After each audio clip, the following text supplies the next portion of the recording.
Hey guys, welcome back to the channel. This is story about what if Naruto is promoted to Genin after the incident with Mizuki part 1. Before I start, please do support for more amazing content and comments for part 2. Do consider to subscribe my channel and share my video to your friends and check out the description as well. Let's start the video. A shrine in the woods. About time, nosebleed. I found you. Naruto posed, pointing at the sky with both hands. He was a bit tired from all the training he'd done, but this was no time for that. He'd succeeded. He'd learnt one of the techniques from the scroll. No, you fool! I found you! Iruka's head almost seemed to enlarge itself, which wasn't anything unusual, as the man always seemed to be mad at him for some reason or another. And like usual, with a sigh, the Chunin calmed himself as he began to look over his pupil. Naruto looked dirty and exhausted, as if he'd spent the last several hours rolling around in the mud. Something felt off about this whole situation to the Chunin. He didn't know what just yet, but he was sure his student had a good reason for his actions. Or even barring that, did not realize the gravity of the situation he was in. Heh, I guess you got me. Too bad you were so fast. With a little more time, I could have memorized more than one technique. You look exhausted. What have you been doing? Naruto's face lit up at his teacher's question, unable to contain his excitement. Wait till I show you. These techniques are amazing, and if I prove to you I've mastered one, you'll have to let me graduate. Taken aback, Iruka had never expected during all this mayhem, Naruto hid in the woods to practice. That Naruto, practicing, it was unheard of. Well, unless you count the routine Umbu Goose chase every time he defaced the four Kage's faces. So you came here to practice your ninjutsu? Working yourself to exhaustion at that. Naruto. Yeah? What's up with that scroll you're carrying? Iruka, already knowing the answer, was still dreading what Naruto would say next. What this? Mizuki-sensei told me about it. And about this place. He said if I could show you I'd learn the techniques in this scroll. Mind whirling, Iruka put his training to good use, already thinking of a plan, as Naruto continued talking. You'd let me become a ninja! Iruka pushed his student out of the way just as a wave of kunai pierced through where he'd just been standing. His student made it out unscathed. However, Iruka was far less fortunate, having several lodged in various parts of his body. I'm impressed you figured out where to go. Mizuki could be seen in the distance, having been the one who'd thrown the kunai. Now I understand. Everything had become clear to Iruka. Naruto was not some traitor, not that he believed that for a second. No, Mizuki had simply tricked the foolish boy into carrying out his dirty work. The scroll, Naruto. Give it to me. Naruto was not clued into any of these finer details, was now left confused by the violent display from one of his teachers. Dude. I mean, come on. Hey. What is this? Fearless, Iruka stepped forth to guide and protect Naruto. Don't let him have it, Naruto. Protect that scroll with your life. It's more dangerous than you can imagine. It holds the records of the village's forbidden ninja arts. Mizuki is using you because he wants it for himself. Naruto, now defensive of his teacher turned traitor, began to ready himself for a fight.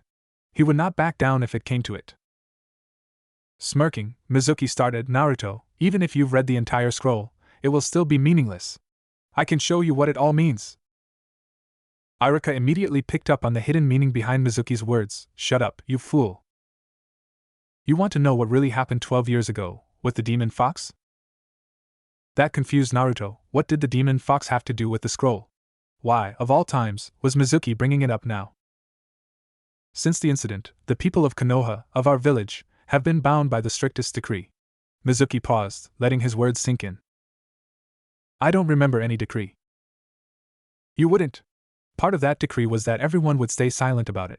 Only those who were alive back then know about it. Naruto was stunned. Where was all this going? What decree? What made it so important that no one could talk about it? Mizuki just laughed, frightening Naruto. What was the decree? That no one must ever tell you that the demon fox that destroyed the village all those years ago is you. Naruto's mind faltered, and he fell to the forest floor. What are you talking about? Stop! Iruka shouted. The village's secret could crush his young pupil. The fourth Hokage trapped and bound you in this form.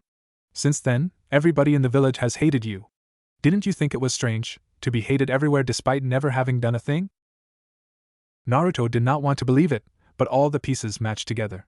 It would explain everything, why everyone had hated him all these years. And if Iruka were honest, even he would admit he hates you. You're responsible for the deaths of his entire family, after all. Naruto was destroyed at that moment, as he began to slip into a dark place within his own mind. Mizuki, ready for that exact moment to strike, threw an oversized shuriken at Naruto, attempting to snuff out the boy's life in one throw. Naruto accepted his rapidly approaching fate, and resigned himself to death, closing his eyes one final time. Only to never feel the pain that was surely supposed to happen before death. Opening his eyes, he found Iruka over top of him, smiling down at him, blood dripping from his lips. Why? Naruto could not understand Iruka. Why would Iruka protect him of all people? I know that, Naruto. I was so hard on you, yelling, scolding, it must have hurt. Forgive me, if I'd been a better teacher, a better self, maybe either of us would be here right now. What Iruka did not say was how much he saw himself in Naruto, the loneliness, acting out for attention, and how hurt he was deep down inside. Naruto, still afraid of the truth that was just laid bare before him, ran. Hehehe. What a pity, but I'm afraid, once Naruto sets his mind on something, he can't be dissuaded. He's going to use the scroll to take his revenge on the village. Even now, his eyes are still those of the demon fox. Mizuki began to gloat, sure of his control over the situation. Removing the shuriken from his back, Iruka responded while struggling to breathe, "You don't know Naruto at all. I don't have to know the boy to kill him. It's the scroll I'm after now. I'll finish you later."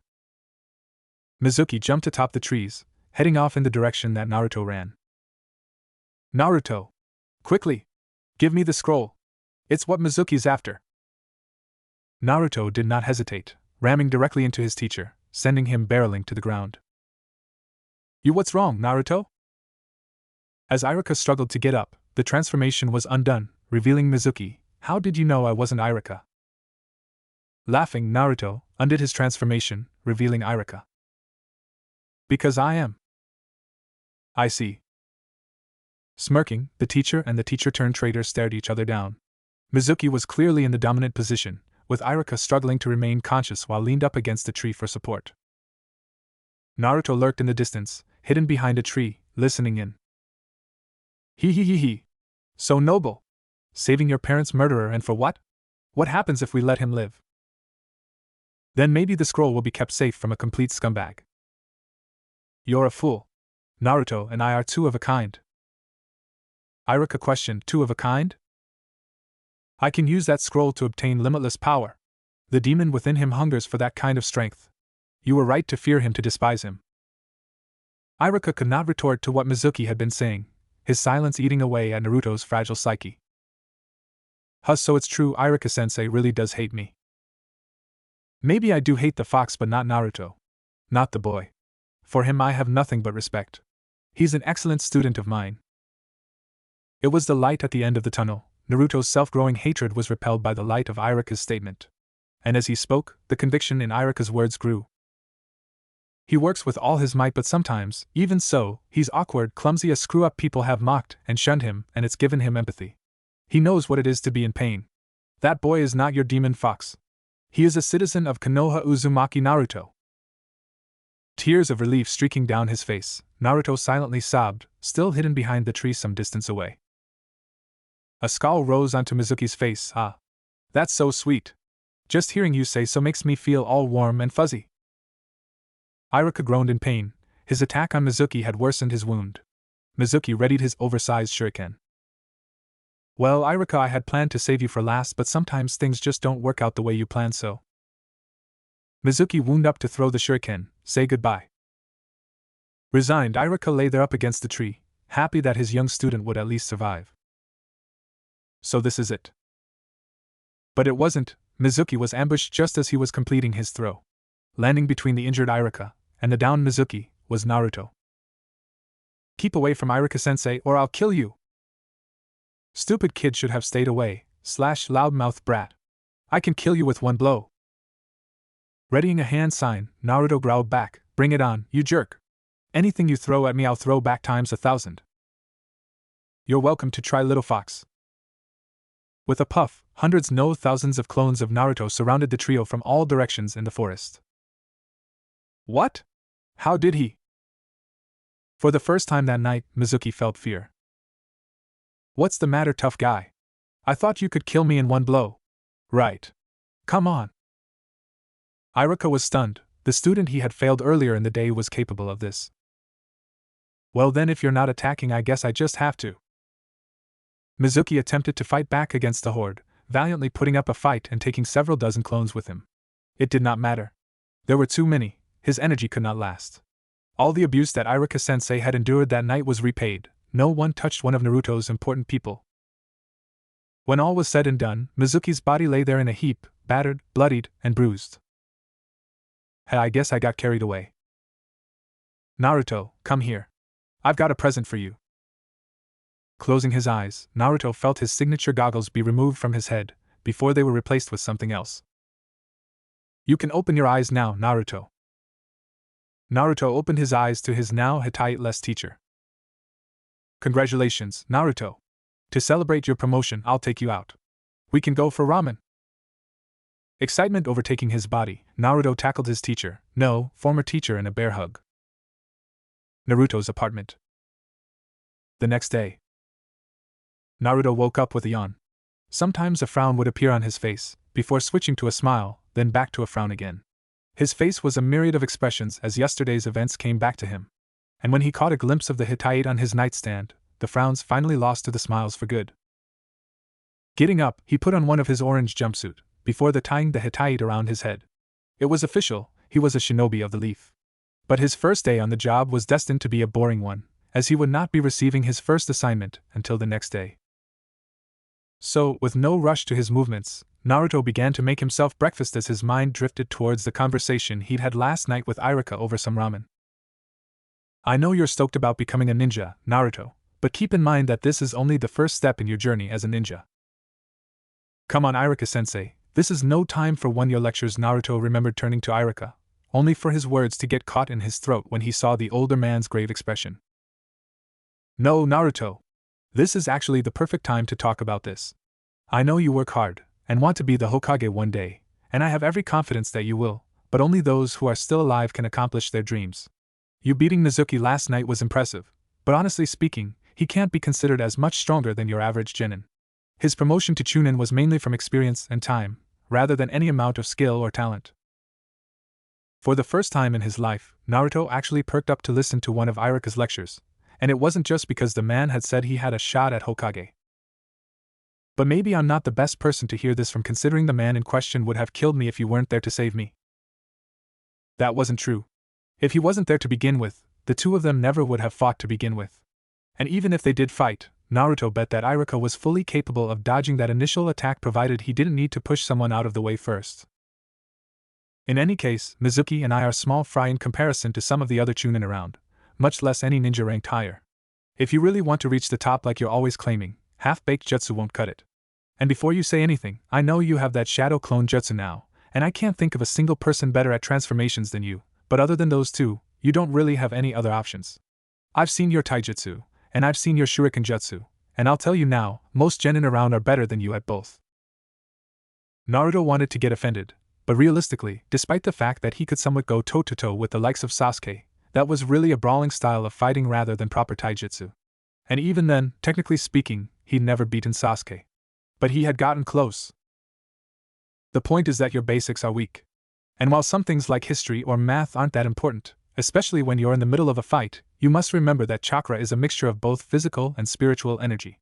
There's a reason we don't only focus on the combat arts in the academy, and by the time you're a Chunin, it's expected that you've intensely studied at least one academic topic to maintain a good spiritual energy, even if it is not one of those taught in the academy.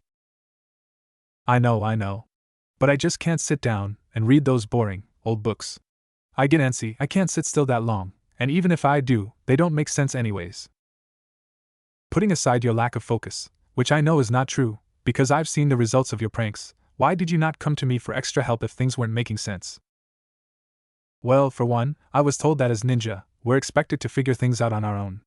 And two, it would defeat the purpose of all that code breaking in the books if you just told me the answer. As the words left his mouth, he remembered seeing Iruka's expression go from intrigued, to angered, to horrified. And before the two parted, the older man had made him promise to meet with him the following day to continue talking about the topic. Snapping back to reality, Naruto checked the time, and realized that he had a little bit until the time he promised to meet Iruka at. And with nothing better to do, especially since he probably shouldn't try pranking anybody after the previous night's affairs. He decided to experiment with his new jutsu. Flashing through a couple of hand signs, Naruto summoned a clone in front of himself. I remember the scroll saying something about not being able to take hits. I wonder, X2. Without warning, both Narutos swung at each other, socking one another in the face. One was sent flying across the room, while the other poofed into a cloud of smoke. Left on the ground, groaning, Naruto thought to himself, shit, that hurt. Of course my clone would have the same idea as me, only that idiot didn't realize he was a clone. Sitting there for a moment in pain from being punched in the face, his own words eventually sank in. Clones could think? He thought they just did whatever he told them to do. And as he sat there thinking about what just happened, he realized his memories of the event were weird, as if he'd seen them from two different places. But that wasn't possible. He was one guy, and the clone was the other. Unless? Gah! I could have totally used this to get answers on all the tests this year. All I'd have to do is somehow tell the clone what the question was, then it could look up the answer and pop itself, and boom! Naruto the ace student. Wallowing in despair at the missed opportunity, Naruto soon got back up. Rubbing his still sore cheek, he began to plot. Welp, the past is in the past. More importantly, I wonder what else these clones can do. Curiosity engaged, Naruto summoned another couple clones, which all immediately sat down and began to brainstorm with him. Not quite used to thinking about jutsu logically, Naruto had no clue what to do or what to consider when testing the limits of his jutsu. Luckily, he wasn't alone. One of his clones soon stood up and flashed through a series of hand signs, transforming into Irika. Simultaneously, each Naruto looked shocked, as they shouted in unison, clones can use jutsu, too. The original also began to regret that he hadn't read more on what the clones were capable of while he'd had the scroll. But not one for regrets, such thoughts were soon replaced with nefarious plots and pranks in his, and his clones' minds. An infectious laughter had already begun to spread throughout the room. To the original, more importantly than any of that, was the meeting with Irika that he'd be late for if he did not leave immediately. So, scrambling out of his apartment, he left his clones with a very short-sighted and simple order: find something to do while I'm gone. He didn't specify what we had to do, right? Unbeknownst to the village, a plague in the color orange was soon to befall the village. Irika was seated in his office at the academy, deep in thought. A pile of books lay before him on his desk, and he would periodically pick one up, browse through it, write something down, and then go back to thinking. A plan was forming in his mind, and on the paper before him. And as said plan was reaching completion, the door to his office swung open with a resounding bang. The culprit could only be the one standing in the now open doorway, Naruto Uzumaki. Reporting as promised, Irika-sensei. Naruto saluted, back perfectly straight. Unable to contain himself, Irika let his laughter burst out at Naruto's antics, as he motioned for the boy to sit in the chair across from him. As his breath settled, the older man suppressed the grin on his face, wanting to maintain a certain air of dignity for the rather serious business before them. Naruto, I appreciate your serious attitude, but the saluting and whatnot is not necessary. Nonsense, I am an official ninja of Konoha, everything is serious, and thus saluting is a necessity. Once again, Irika began to laugh despite himself. He'd wanted this meeting to be serious, but the sight of Naruto at the moment was anything but that to him, despite the boy's earnestness. And it didn't help that Naruto was right there beside him, laughing along as well. Taking a moment to calm themselves, Naruto opened up the conversation. So anyway, what's up, Irika-sensei? What did you want to see me for today? Could it be that you miss your star pupil already? Can't say I'd blame ya. Chuckling to himself at his joke, Naruto was surprised. Irika was no longer laughing along. Looking up at his face, Naruto found Irika's face grave. Worried, Naruto forced himself to match the older man's intensity, as he focused on how Irika would respond to his question. Bowing his head, Irika apologized. Naruto, on behalf of the academy, I apologize. We have failed you. Confused by the sudden apology, Naruto was silent for a moment before replying, I don't know why you're apologizing, Irika-sensei. If it's about last night with Mizuki, then. No, Naruto, this time it's not about Mizuki. It's about what we talked about last night, specifically, I'm talking about you having trouble with assigned readings. Still confused, what do you mean, Irika-sensei? It's my fault for not learning to read the code properly, nothing you or the academy can be blamed for really. Naruto, there are two things wrong with what you just said. For one, it is the job of the academy, and by extension myself and every other teacher, to ensure that our students are able to learn the material, regardless of if said material is related to codes. And 2. The Academy has never assigned code-based work to its students. That's the type of work that you get introduced to later on as a Genin, or more likely than that, as a Chunin. On the one hand, Naruto trusted his teacher. On the other hand, he'd seen the assignments with his own 2 eyes, and while said eyes weren't on the level of a Hyuga's, he did not think they were bad enough for him to be mistaken about this. What do you mean, Iruka-sensei? I saw the codes with my own eyes, and I heard the stuff about ninjas solving problems on their own with my own ears. And while tests weren't entirely written in code, so I could answer some questions, there was definitely still some code on them. Resigned, and looking almost sad at this point, Iruka sighed, before continuing his explanation. You'll understand what I'm saying quicker if I just show you with an example. Picking a book from his desk at random, Iruka flipped to a random page, before handing it over to Naruto. Read the first sentence on that page to me, Naruto. Naruto, taking a look at the book, stammered out a few words. The chakra pathway is enmeshed within the body. Hearing enough, Iruka took the book back from Naruto, reading aloud the sentence he was meant to read. The chakra pathway is enmeshed within the body, transporting chakra through the body and each organ as the circulatory system does blood. Well, of course you can read it, Iruka-sensei. You know how to read code. That's not a fair comparison. This proves nothing. The sadness in Iruka's eyes magnified, before he said, Naruto, this book is not written in code. Countless thoughts suddenly started racing through Naruto's mind before landing on one question. What do you mean it isn't written in code?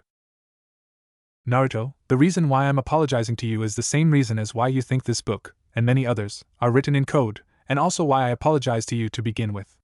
It's likely you have multiple things affecting your ability to read, and to be honest, the older man suddenly turned to Naruto. Has anyone ever taught you how to read? I mean one-on-one, outside of the academy? No, why? Iruka ran his hands over his face, before stopping at his brow to massage his temples. He'd been thinking that was the case ever since the conversation last night, but a part of him had hoped that Naruto had been avoiding homework and reading out of a distaste for the subjects, rather than a lack of ability. It was obvious now, looking back, but an orphan in his particular situation should have received extra attention early on, as that might have made all the difference in his attitude towards his academics. And the worst part of it all was that there was yet another thing contributing to Naruto's difficulties with reading, one that would have been caught if he'd done any one-on-one reading with an adult or a teacher. Well, if you had, what I'm about to tell you would have been caught a lot sooner than just now. Naruto did not appreciate the foreboding implication behind that line. It's likely that you have dyslexia. What that means is that when you try to read, sometimes certain letters and words get unconsciously mixed up in your mind, making them far more difficult to read than for other people. Defeated? Naruto asked, kind of like they're written in code? In your particular case, yes, like they're written in code. The room went silent. Naruto at first appearing sullen and confused, before suddenly going wide-eyed as he thought of something. Iruka just sat and watched these emotions develop on his former pupil's face. Is there a cure? Unfortunately, Naruto, no, there is not a cure. Once again, the room went silent, both teacher and pupil sitting in thought, with Naruto's sullen mood returning. Breaking the silence, look, Naruto. There's not a lot of information on your condition, as it is in no way common, so I cannot be entirely sure on how to help you, but rest assured, I do want to help you. Naruto was still silent, looking down, lost in thought. Iruka picked up the piece of paper he had been writing on prior to Naruto's arrival. With that being said, I have come up with a plan that might work. Or at least, even if it doesn't work entirely, it should help you a ton. That caught Naruto's attention, naturally drawing his eyes to the paper in Iruka's hand. Motioning, he signaled for Iruka to continue. You see, there are 3 main components to it. 1. Meet up with me once a week for some practice reading. Naruto struggled to hold back tears. Iruka was willing to waste time once a week helping him. He hated reading, but just the thought of spending time with one of his close ones was encouraging enough to make him willing to do it. 2. A lot of reading by yourself. You know what they say, practice makes perfect, and you'll need a lot of extra practice. And lastly, 3. I want you to document your experiences with dyslexia, what you do to help with it, what works, what doesn't. Every last bit should be written down. Those first 2 make sense, but what is the point of the documentation? How does that help me? As if he could hear Naruto's thoughts, Iruka continued, I believe you understand why the first 2 components are so important, but you probably have your doubts about the third, right? Hearing Iruka's question, Naruto quickly nodded his head. The third is just as important as the first two components. Its purpose is twofold, the first being practice with writing, and through reading your own writing, I am hoping it will help make others' writing easier to read. After all, regardless of whether a word you write down looks strange, you will know what it means, so it should be easier for your brain to puzzle back together. The first point made a lot of sense to Naruto, and it made him curious about Iruka's second point. The second is that I hope that by recording your experience with your condition, that we can use it to help others with it in the future. Think of it this way, the words you write down today regarding your troubles could one day save someone else in the same situation you're finding yourself in now. Hearing the second point, a cheeky grin rose up on Naruto's face, as he said, "I'd be a hero." Nodding in agreement, Iruka replied, "You'd be a hero." With a quick fist pump into the air, Naruto leapt across Iruka's desk, hugging his once-again teacher. Returning the hug, Iruka calmed Naruto down before seating him to begin the first session of reading practice. In a tree. Same day. Operative Lone Orange reporting in. Do you copy? Over. Loud and clear, Operative. What do you have to report? Over. The zone, I'm watching swaps guards every hour. There is a gap of 1 minute and 37 seconds between guards. Over. When is the next swap? Over. In exactly 10 minutes. Over. Excellent. Be ready, reinforcements will arrive in cat form in 9 minutes. Be ready, you're the leader of this operation. Over and out. Copy that. Over and out. A soul clone of Naruto was skillfully blending in with the tree he was sat in. Superhuman levels of patience were engaged, as far as Naruto is concerned. The zone he was in charge of was the Anbu headquarters. Waiting for several more minutes, the Naruto clone transformed into an orange cat, before jumping down from the tree he was in and merging in with a newly arrived group of black cats. Gradually creeping closer to their target, the group of cats, led by the orange cat, waited patiently for their time to strike. Suddenly, a shadowy figure flashed down from a roof near the Anbu headquarters, before merging in with the passing pedestrians, and walking off. It was time to strike. The group of cats rushed forward, jumping in unison at a wall, before turning into mice midair, and landing inside of a drainage pipe. Rapidly crawling up through the drainage pipe, they arrived on the roof of the Anbu headquarters. Using their now miniature forms, they crawled beneath the door, before descending into the headquarters. Rapidly navigating through the intentionally confusing design of the building, they soon found what they were looking for, the locker room. In and out in less than 5 seconds, it was a record for Naruto. And the same way they came in, the group of mice left. Soon reaching the ground again, they scattered, careful to not leave a trail behind. The job was a success. Operative Lone Orange dodged into a bathroom, before re-emerging not as a mouse, but as a brown-haired boy. Grinning to himself, he hurried towards Ichiraku's for some ramen. He had to make it there before the other successful operatives got the same idea after their jobs. Returning to his apartment, smile on his face, Naruto ignored the glares from the surrounding villagers. His lesson for the day with Iruka had actually gone great, despite his dislike for reading. Opening the door to his apartment, he immediately slammed the door shut, stopping for a moment to think, before slowly opening it again to confirm what he had seen. And just like the first time he opened his door, the sight before him was unbelievable. His apartment was clean. No, that was an understatement, it was spotless. It was never clean, much less this clean, which led to his obvious surprise at the situation. Entering into his apartment, Naruto soon found himself face to face with several clones, each holding several radios. Even as he walked close to the sight before him, he could hear conversations happening, not only between the clones in the room, but also to presumably other clones on the other side of the radios. A lot of questions emerged in Naruto's mind. Where did all these radios come from? Why was the apartment so clean? But most importantly, what are y'all doing? Instantly, all the Naruto clones' heads snapped in his direction. Their faces were painted with various forms of panic and worry, before quickly becoming relieved seeing it was just the original. Who was in charge of watching the door? What if someone else had walked in? Several clones chimed, "Not me," before one sheepishly raised his hand, "I was." Several groans emerged, before the clone who had asked the question just pointed towards the door. Nodding his head in acceptance, the guilty clone passed by Naruto, before sitting in front of the door and staring. The questioning clone quickly flashed through the hand signs creating a clone that promptly walked over to Naruto. "I'm sure you're curious. The head clone made me to catch you up to speed." Head clone? Yeah, head clone. He was in charge of everything while you were gone. We drew lots, he won, he's the leader. But that's beside the point. He's the one who split us up into the communication squad, the recon squad, and the extra hands squad, which was formerly the cleaning squad. This confused Naruto. He remembered telling the clones to find something to do, but this wasn't exactly what he had in mind, whatever it was that was happening. Wait a minute, what's this about squads? I get the communication squad, it's these guys with the radios. But what about the recon and extra hands squads? What are they doing besides the cleaning? Already expecting that question, the clone was ready with the answer.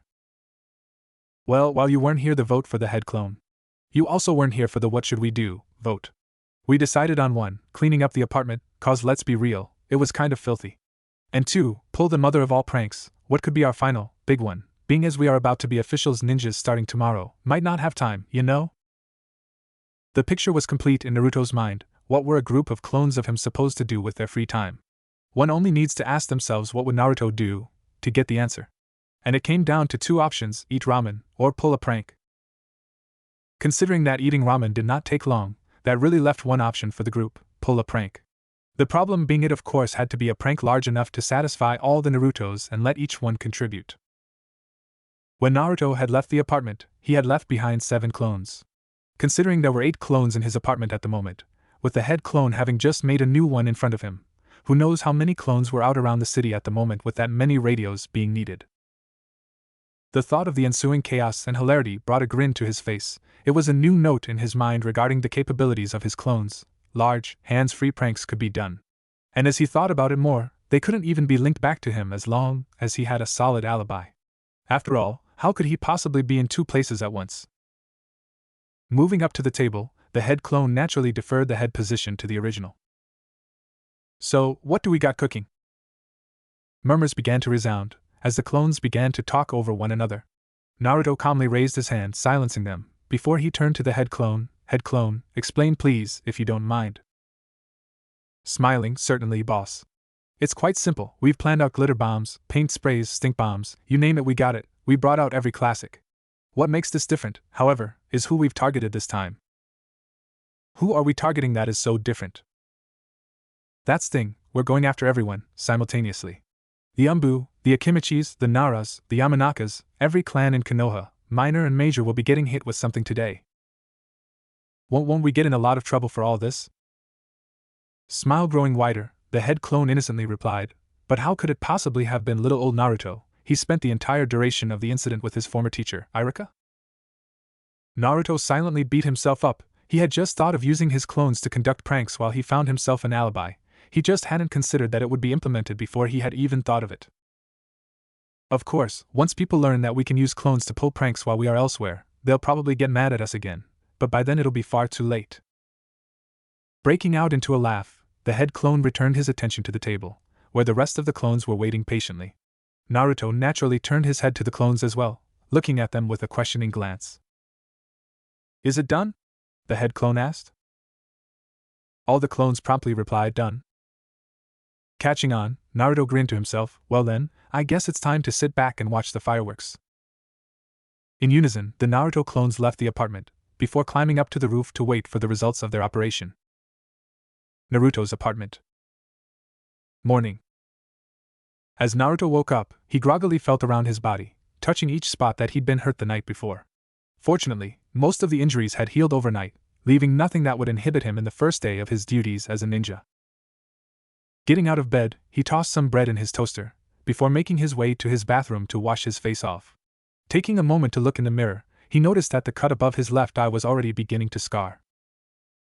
With his attention grabbed, he started to look at his face from various angles, before dejectedly muttering to himself, at least the scar doesn't look that bad.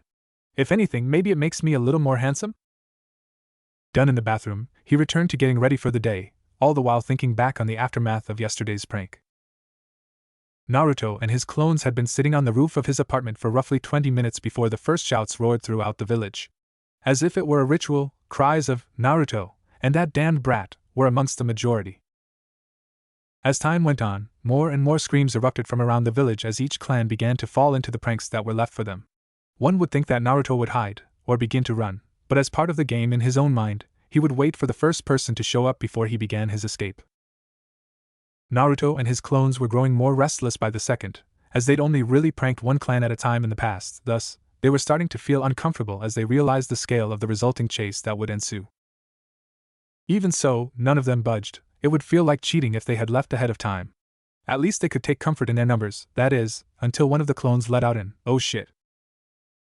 That naturally gathered the group's attention. As they turned to him, he quickly said, "Our alibi won't mean a thing if they see all us clones," immediately popping himself as soon as he finished the words.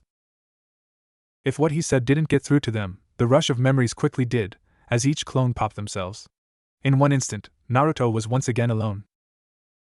Wincing from the sudden influx of memories, Naruto began to chuckle to himself at some of the more comedic moments in the memories, before getting himself ready to run. Just in time, too, as a shoe flew past his head, narrowly missing him as he ducked out of reflex. Spotting the culprit out of the corner of his eye, an angry mother of the Kurama clan, Naruto leapt into motion. Quickly scaling the fence on the edge of the roof of his apartment, Naruto jumped down to lower roof nearby. The moment his feet were about to touch the roof, already bracing himself to land, Naruto was suddenly kicked from the side by an angry Hyuga clansman. Unexpectedly launched in a different direction, Naruto quickly grabbed onto the edge of the roof before he fell off to the ground. Seeing several more Hyuga clansmen charge at him across the roof, he abandoned any thought of staying. He braced himself against the building next to the one he was dangling from and slid down between the two of them into the alley below. Upon reaching the ground, he heard shouts, "The brat's in the alleyway. Cover both entrances, don't let him escape." Thinking fast, he transformed into a rat, and crawled back up to the roof through a drainage pipe for the gutters.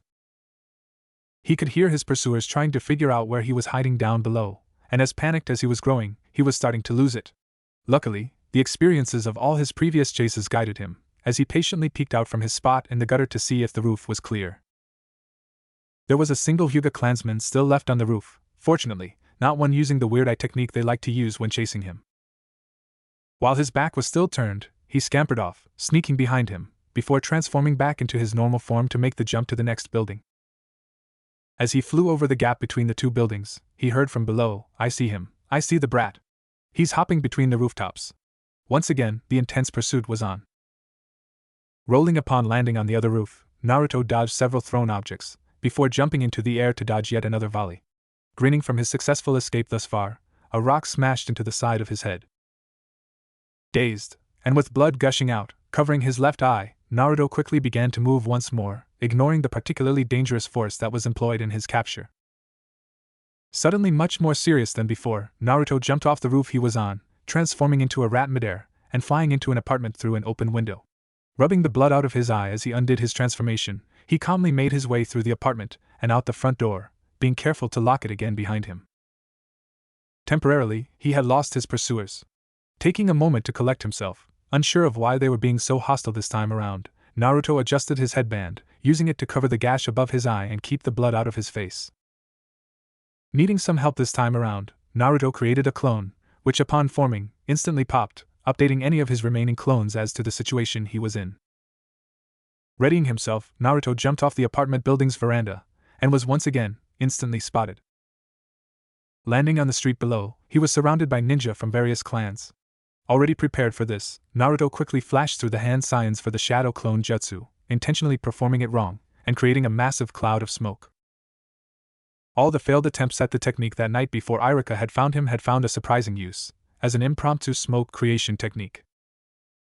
Transforming into one of the ninja who had surrounded him, Naruto carefully made his way out of the encirclement, while the ninja were distracted. Fortunately, none of them were Anbu or a Hyuga, as both groups had methods to deal with such vision denial tricks. Casually making his way into a nearby alleyway, Naruto once again undid his transformation to kickstart the pursuit once more. Dashing out of the alleyway, Naruto was instantly subdued by an Anbu that had been lying in wait. Taken completely by surprise, Naruto had no way of resisting, especially when the Anbu normally went easy on him, like it was a game. "Hey, what's the deal? That was so anticlimactic." "Listen to me, Uzumaki Naruto. We'd like to continue the game just as much as you do, but we can't this time. Unfortunately, some bad elements have slipped into the pursuit this time, as we're sure you are aware. So, the chase ends here." Resigned, Naruto nodded his head, agreeing that the chase this time seemed more dangerous than usual. "Wait a minute, we? Who's we?" Upon saying those words, Naruto was suddenly acutely aware that he was surrounded by 3 agents of the Umbu, all sporting colorful masks. Now if you'll come with us, we are to keep you safe while the various clans calm down. Naruto had been forcibly taken into Umbu custody for his safety. Finished with his breakfast, and with his signature orange jumpsuit on, Naruto left to the academy to figure out his assignment. He hoped he would get paired with Sakura, or maybe someone he knew at the very least, like Shino. He didn't really have any hopes of having Shikamaru or Choji on his team with the next iteration of the Ino Shikacho formation on the way. Ducking through a couple alleyways, including one he had passed through the day before, Naruto arrived back at the academy in a short amount of time. Making his way to the room where their assignments would be given out, Naruto found himself in an almost empty room. For one of the first times in his life, outside of pranks, Naruto had been one of the earliest students to the school. He calmly made his way to seat, and sat down, intent on peacefully waiting. After the previous day, he was still pretty tired, and he found himself slowly dozing off. Some time passed, and he heard his classmates enter the room every now and then. He only got up after quite some time had passed, and not really of his own volition. Choji had entered the room, bag of chips in hand, with Shikamaru following slowly behind. Scanning the room, Choji spotted some open seats for the two, only they were next to something interesting. Naruto. Didn't Naruto fail the test? Why is he here? Shrugging to himself, only one way to find out. Come on, Shikamaru, I see some open seats next to Naruto over there. Speaking of which, didn't he fail the final test? Shikamaru opened his half-closed eyes, intrigued. Naruto had failed his test. Why would he be here? Don't know. Curious. Only one way to find out. Taking the lead this time, Shikamaru walked over to where Naruto was sleeping, with Choji tagging along. Sitting in a seat next to Naruto, Shikamaru waited, not willing to disturb another man's slumber, even to fulfill his own curiosity. Fortunately, he would not have to wait long, as shortly after he sat down, Irika entered the room. Walking to the front of the class, Irika started, "You all know why you're here, so I won't waste your time." As curious as he was, the assignment was more important, so Shikamaru forced himself to look forward and pay attention to what Irika was saying. Team 7 will be comprised of Harino Sakura, Uchiha Sasuke, and Kurama Daisuke under the leadership of Jonin Hatake Kakashi. Team 8 will be comprised of Inuzuka Kiba, Hyuga Hinata, and Aburame Shino under the leadership of Jonin Yuhi Kurinai. Team 9 is still under use. Team 10 will be comprised of Yamanaka Ino, Nara Shikamaru, and Akimichi Choji under the leadership of Jonin Sarutobi Asuma. Wait here for your Jonin instructors. That will be all. Not surprised with who he was teamed with, although he was a bit curious about his Jonin instructor, Shikamaru went to talk with Choji to pass the time. Just as Shikamaru opened his mouth, Irika left the room while saying, "Oh, and Naruto, come with me for your assignment." Remembering why he and Choji had specifically sat down next to Naruto, Shikamaru snapped his head around to talk to Naruto before he left. Only to be left in a stupor, as he caught sight of what appeared to be a massive scar beneath Naruto's headband. Not able to ask his question out of astonishment, Shikamaru watched as Naruto left the room to follow Irika. Naruto entered Irika's office, following right behind him. Thoughts were racing through his mind the entire walk over. Why didn't I hear my name before? Was my graduation rejected? Does it not count for some reason? Maybe it's punishment for stealing the scroll? Or for the prank yesterday? But before Naruto could dig up every crime or transgression he had committed within the past year, Irika broke him out of his thoughts, and calmed him down with one sentence. "Don't worry, Naruto, you are still a genin, that won't change." Relief washed over Naruto, that was the biggest worry he had, resolved, in one sentence. "The reason why you're here talking to me is for another reason. And honestly, as your teacher and friend, a part of me wishes your graduation was rejected." A look of betrayal now emerged on his face. Irika had been the one to give him the pass, why would he say something like that? Especially now. "What? Why would you say that, Irika-sensei?" "I know how it sounds, but let me explain. It's because your assignment." "My assignment?" Naruto didn't quite understand, he hadn't received an assignment. "Wait a minute. If I graduated, and am officially a genin, why was I not assigned a jonin instructor?" Naruto waited for Irika to explain. No matter what he thought of, it probably wouldn't be right. "Naruto, your promotion to genin was a field promotion. Essentially, your promotion was not through normal avenues." "Not through normal avenues. That does not sound good. So? I'm still a genin anyhow? Right. Why does that matter? Taking a moment to think, Iruka explained, you know how each group of genin is split into a 3-man cell with a jonin as their instructor? Yeah? There are no other genin to pair you with. And since a squad with a single jonin and genin would be unbalanced, it would be inefficient for you to be paired with one. Naruto did not like where this was going. Naruto. You're now considered a roaming genin, not a part of any squad. Internally, Naruto was screaming, what does that mean? What does that mean? Trying to stay calm, Naruto stammered out, then what I am gonna do? Who is gonna train me? Iruka then told Naruto the best news he heard that day. Well, it's not all bad. Have you ever heard of the Eternal Genin? He's offered to teach you the ropes. Konoha Clan Meeting Hall. The discussions about new laws and old laws had finally ceased, marking what would normally be the end of the bi-weekly meeting of clan heads. Although tedious, Hiruzen knew the value of these discussions in preventing unrest and keeping the various clans under control. They needed a place to regularly voice their opinion to the Hokage, and it gave them hope in influencing the politics and policies of the village. It also served as an excellent ground to establish market dealings with other clans, as well as planning out the intermingling of the clan heirs. But Hiruzen's age was getting to him. It had gradually become harder to focus during the meetings, and at every one he would fantasize about retiring once more. This meeting, however, he found himself easily able to focus during. Not out of a renewed vigor, but instead due to the mission he was to complete by the end of the meeting. Clearing his throat, the moderator spoke, well then, if no one else has an object to discuss during today's meeting, I will officially close this day's bi-weekly meeting. Coughing, Hiruzen interrupted the moderator before he could finish. Yes, Honorable Hokage-sama? The attention of the various clan leaders was now on him. Used to the pressure from years of service as Hokage, Hiruzen calmly spoke. I believe that we should discuss young Uzumaki Naruto's pranks, being that every clan was involved in yesterday's mayhem, including my own. Several clan leaders nodded their heads at Hiruzen's suggestion. Hiruzen thought to himself that the clan leaders nodding their heads along to his suggestion must be thinking, the old bat finally says something relevant to my clan. Internally laughing at his joke, Hiruzen waited for the moderator to carry out the vote on whether to discuss the topic at the day's meeting. It was more of a formality really, as it would be political suicide to vote against discussing a topic brought up by the Hokage. The moderator waited a moment for the vote to occur, before announcing, by my count, it seems the vote was unanimous.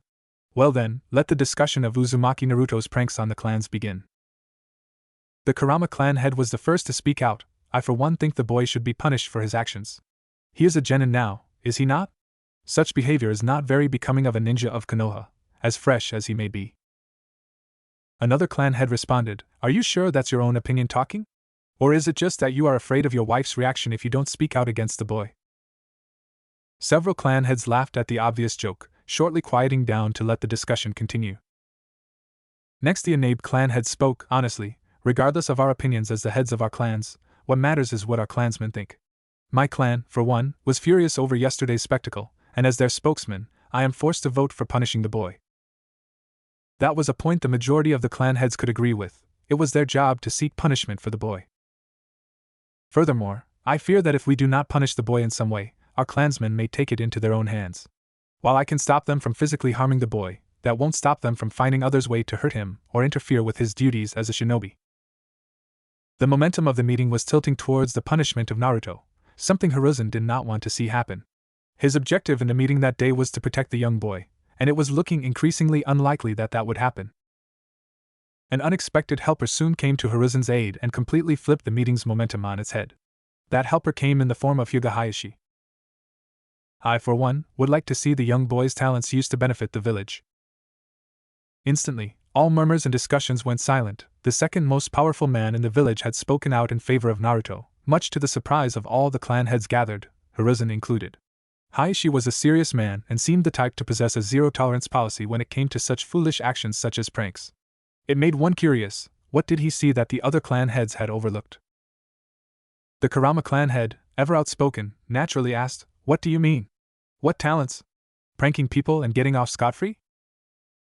Smugness in his eyes, Hayashi continued, well, for one, although this cannot be confirmed to be directly linked to the boy and his pranks, one of my younger clansmen had been having trouble activating his Byakugan for the first time.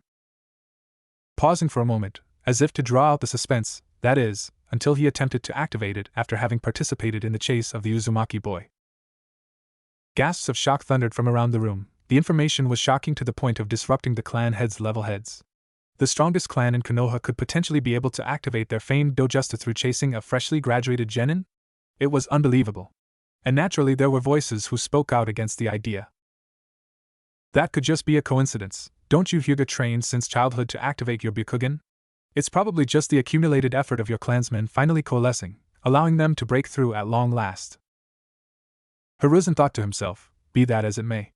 The possibility that something about Naruto and his chases acting as a catalyst in activating dojutsu is critical for the village to look into.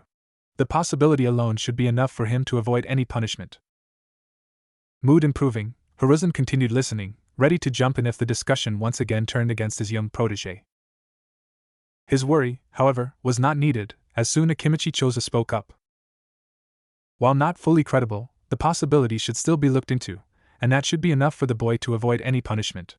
However, more importantly than that possibility, is the tangible talents that the boy possesses. Cooperating with his longtime friend, Yamanaka Inoichi followed up, yes, I agree. The boy clearly displays an almost unnatural level of talent in escaping pursuits, subterfuge, and trapping. And the final blow of the trio, the Jonin commander of Konoha, Naro Shikaka continued, can someone explain how a mere genin sneaks into every clan compound, including the Hyugas, and sets up various pranks, which could have been traps, all whilst completely avoiding detection? That thought process got the clan heads thinking, and sweating. How did the boy do it? In one day no less. If that weren't enough, the Kurama clan head unintentionally piled on when he muttered, didn't all those pranks go off at the same time as well? What if they had been traps? Half the clan ninja in the village would be dead or injured. Suddenly the room was silent again, and as the Kurama clan head raised his head to see why, he found himself at the center of attention. Realizing that he had accidentally spoken aloud, he used the opportunity created by his blunder to continue speaking, hoping to garner some form of reputation. The end result is that the boy is dangerous, even ignoring his role as you know what. It remains to be seen whether the threat he poses will be towards other villages or ourselves. It was time for Hiruzen to speak up before the conversation once more turned against Naruto. I have no doubt in my mind, as Hokage, that the boy will not turn his back on Konoha. The attention of the room once more turned towards the Hokage, who had been silent the entire meeting, save for introducing the current topic of discussion. Lord Hokage, how can you be sure?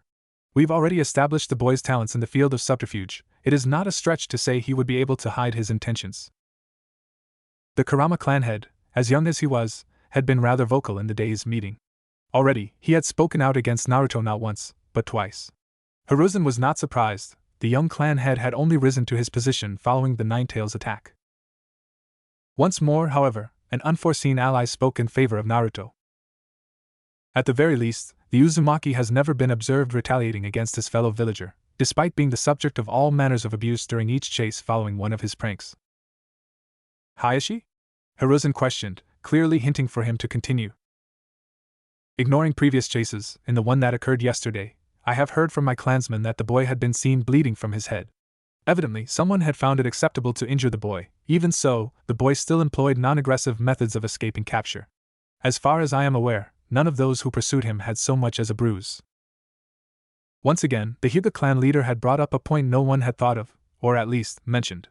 It left the various clan heads lost in thought, trying to remember a case that would disprove what was said. Hiruzen saw his opportunity and pressed his advantage. Based on reports from the Umbu, Naruto has endured the jeers and harassment from the village for years now. And while he has fought back in some cases, it was not anything lethal, with him losing most, if not all, of those fights. In reality, the worst thing he's done is his pranks. With the two most powerful men in the room having now directly spoken for his rather lack of aggression, the clan head stopped trying to think of a way to refute the point. Even the Kurama clan head was silent.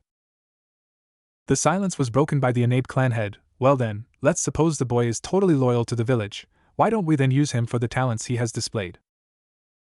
The boy is too young to participate in the sabotage and subterfuge efforts of the village. The Inabe clan head answered, you're thinking in the wrong direction. What if we use him not to exploit the weaknesses of other villages, but instead to improve on the weaknesses of our own? He could, at the very least, point out the ways he entered each one of our clan compounds undetected, allowing us to fix those gaps in our defenses. Voices broke out, as various clan heads began to speak over one another, arguing about who would get to employ the boy's services first. Silence! Hiruzen shouted, silencing the room. The village will employ young Naruto as a counter-infiltration specialist, and those who wish to see their clan compound's defenses tightened will have to go through the village to hire his services. There was a pause, before he continued, am I clear? No one is to directly bother the boy and interfere with his duties. The room chorused a yes, Lord Hokage. Hiruzen kept pushing. Now, if we will continue the matter at hand. Hayashi mentioned possible improvements in one of his clan members following yesterday's chase. Can any clan head think of anything similar regarding the members of their clan? Each clan leader began to comb through their memories, searching for anything that jumped out at them. The Kurama clan head was the first one to speak up, surprisingly, in favor of Naruto. As much as I hate to admit it, comparing the response of my clansmen each time we've been pranked, there is a noticeable improvement in one aspect. Speed of mobilization. The Inabe clan head nodded along. I'm in agreement. While I cannot speak for other clans, my clansmen have improved in a similar manner. From the first prank to yesterday's, my clansmen time spent to mobilize in pursuit of the boy has almost halved. Every clan head began to nod along, as their clans too had improved in that aspect. They also all understood the importance. If an invasion were to occur, this response time could save the village a lot of hurt. I have something else to add. The Ishida clan head spoke. My son, who is a genin and regularly participates in the pursuit of the Uzumaki boy, holds the record for the fastest capture of Tora. That was shocking news. Tora was practically a ninja cat, having escaped its owner so many times that it was considered an expert in avoiding detection and evading pursuit. For that reason, the mission to capture Tora was considered a high-value one by the village, as it trained genin's teamwork and capture skills. It seemed like Naruto could serve a similar purpose in training his pursuers, except to an even higher degree than that of Tora. It seems that it is important that these chases continue to happen. The question is, how do we continue them, while lowering the aggression pointed towards the boy? Inoichi had asked a difficult question. Several minutes passed with no clear answers given. Sensing that more time would not help, at least, not more time in the meeting hall, Hiruzen moved to conclude the meeting. Perhaps, that is a question for us clan heads to think about between now and the next meeting? We've already spent plenty of time talking about young Naruto and his escapades. It could also be a question that requires us to discuss with our clansmen to find a solution. Agreement spread throughout the hall, as the mediator once again concluded the meeting, only this time, no one interrupted him. A smiling Hiruzen left the meeting hall to return home, thinking to himself, maybe your dreams aren't so far-fetched, Naruto. It seems like those who are influential in the village are slowly coming to support you, even if they don't realize it yet. Ninja Academy. Morning. As Naruto arrived at the academy and began looking around for the man he was supposed to meet with, he was approached by a rather old figure sporting a large pan on his back. Before Naruto could open his mouth, the old man spoke. Hello young man, I am Mariboshi Kosuka, also known as the Eternal Genin. If I'm not wrong, you must be Naruto, correct? Nodding his head, Naruto remembered Iruka's warning from the day before. Although the man before him was referred to as the Eternal Genin, he was not to look down on him. Despite his looks and title, the man was widely considered to be one of the strongest ninja in the village. His age also showed his experience, having had served as a genin for 50-some years. Iruka had forcibly ingrained respect for the man into Naruto and made sure to emphasize the volume of information he could learn from him. And so, Naruto remained calm and collected. Contrary to popular belief, Naruto excelled at keeping calm. After all, it was an invaluable asset when pranking others, and when needing to tolerate the villagers' abuse towards him. It was especially easy when it was in front of someone he actually had respect for. Kosuka was surprised. The Naruto before him looked nothing like the rumors portrayed him. Sure, the orange jumpsuit was present, but not the overenergetic and childish attitude that was expected. That was part of the reason why he had asked whether he was talking to Naruto, not stated. You're not quite what I was expecting. Sir? Well, we can treat this as a first lesson of sorts, I suppose. I'm sure you are aware that part of a shinobi's duties is information gathering, including rumors and the like? Naruto was aware that shinobi needed to gather information, however, he wasn't aware that rumors were involved. Rumors weren't really reliable information, after all, so why would a shinobi waste their time with them? Yeah, I get that we are supposed to gather info, but aren't rumors like super unreliable? Why bother with them? It was a good question, once again surprising Kosuka. Naruto was supposed to be a poor student. One wouldn't think that a poor student would be particularly adept at asking questions. It could be a fluke, but Kosuke noted it down in his mind, hoping to ascertain with time whether or not the boy was actually stupid, like the rumors had also suggested. Good question. Let's think about it for a moment, and use you as an example. Me? Naruto couldn't really see how he would serve as a good example of rumors, but he let the man continue, certain he must have some sort of point. Why else would he bring it up? Yes, you. Before our meeting today, I conducted some information gathering about you. If I was to be ready to teach you, I had to know more about you. That information gathering naturally included rumors about you. Naruto had already been paying attention to the man, but that really grabbed his attention. What were the rumors about him saying? And what were those rumors? Sensing the young boy's interest and growing excitement, Kosuke continued that you were a young brat who liked to wear an obnoxious, orange jumpsuit. That you loved to pull pranks and were the bottom of your class. That you were loud and childish. Naruto looked almost hurt. He thought the man was going to discuss the rumors about him, not outright insult him and his sense of fashion. Such rumors are why I decided to use you as an example.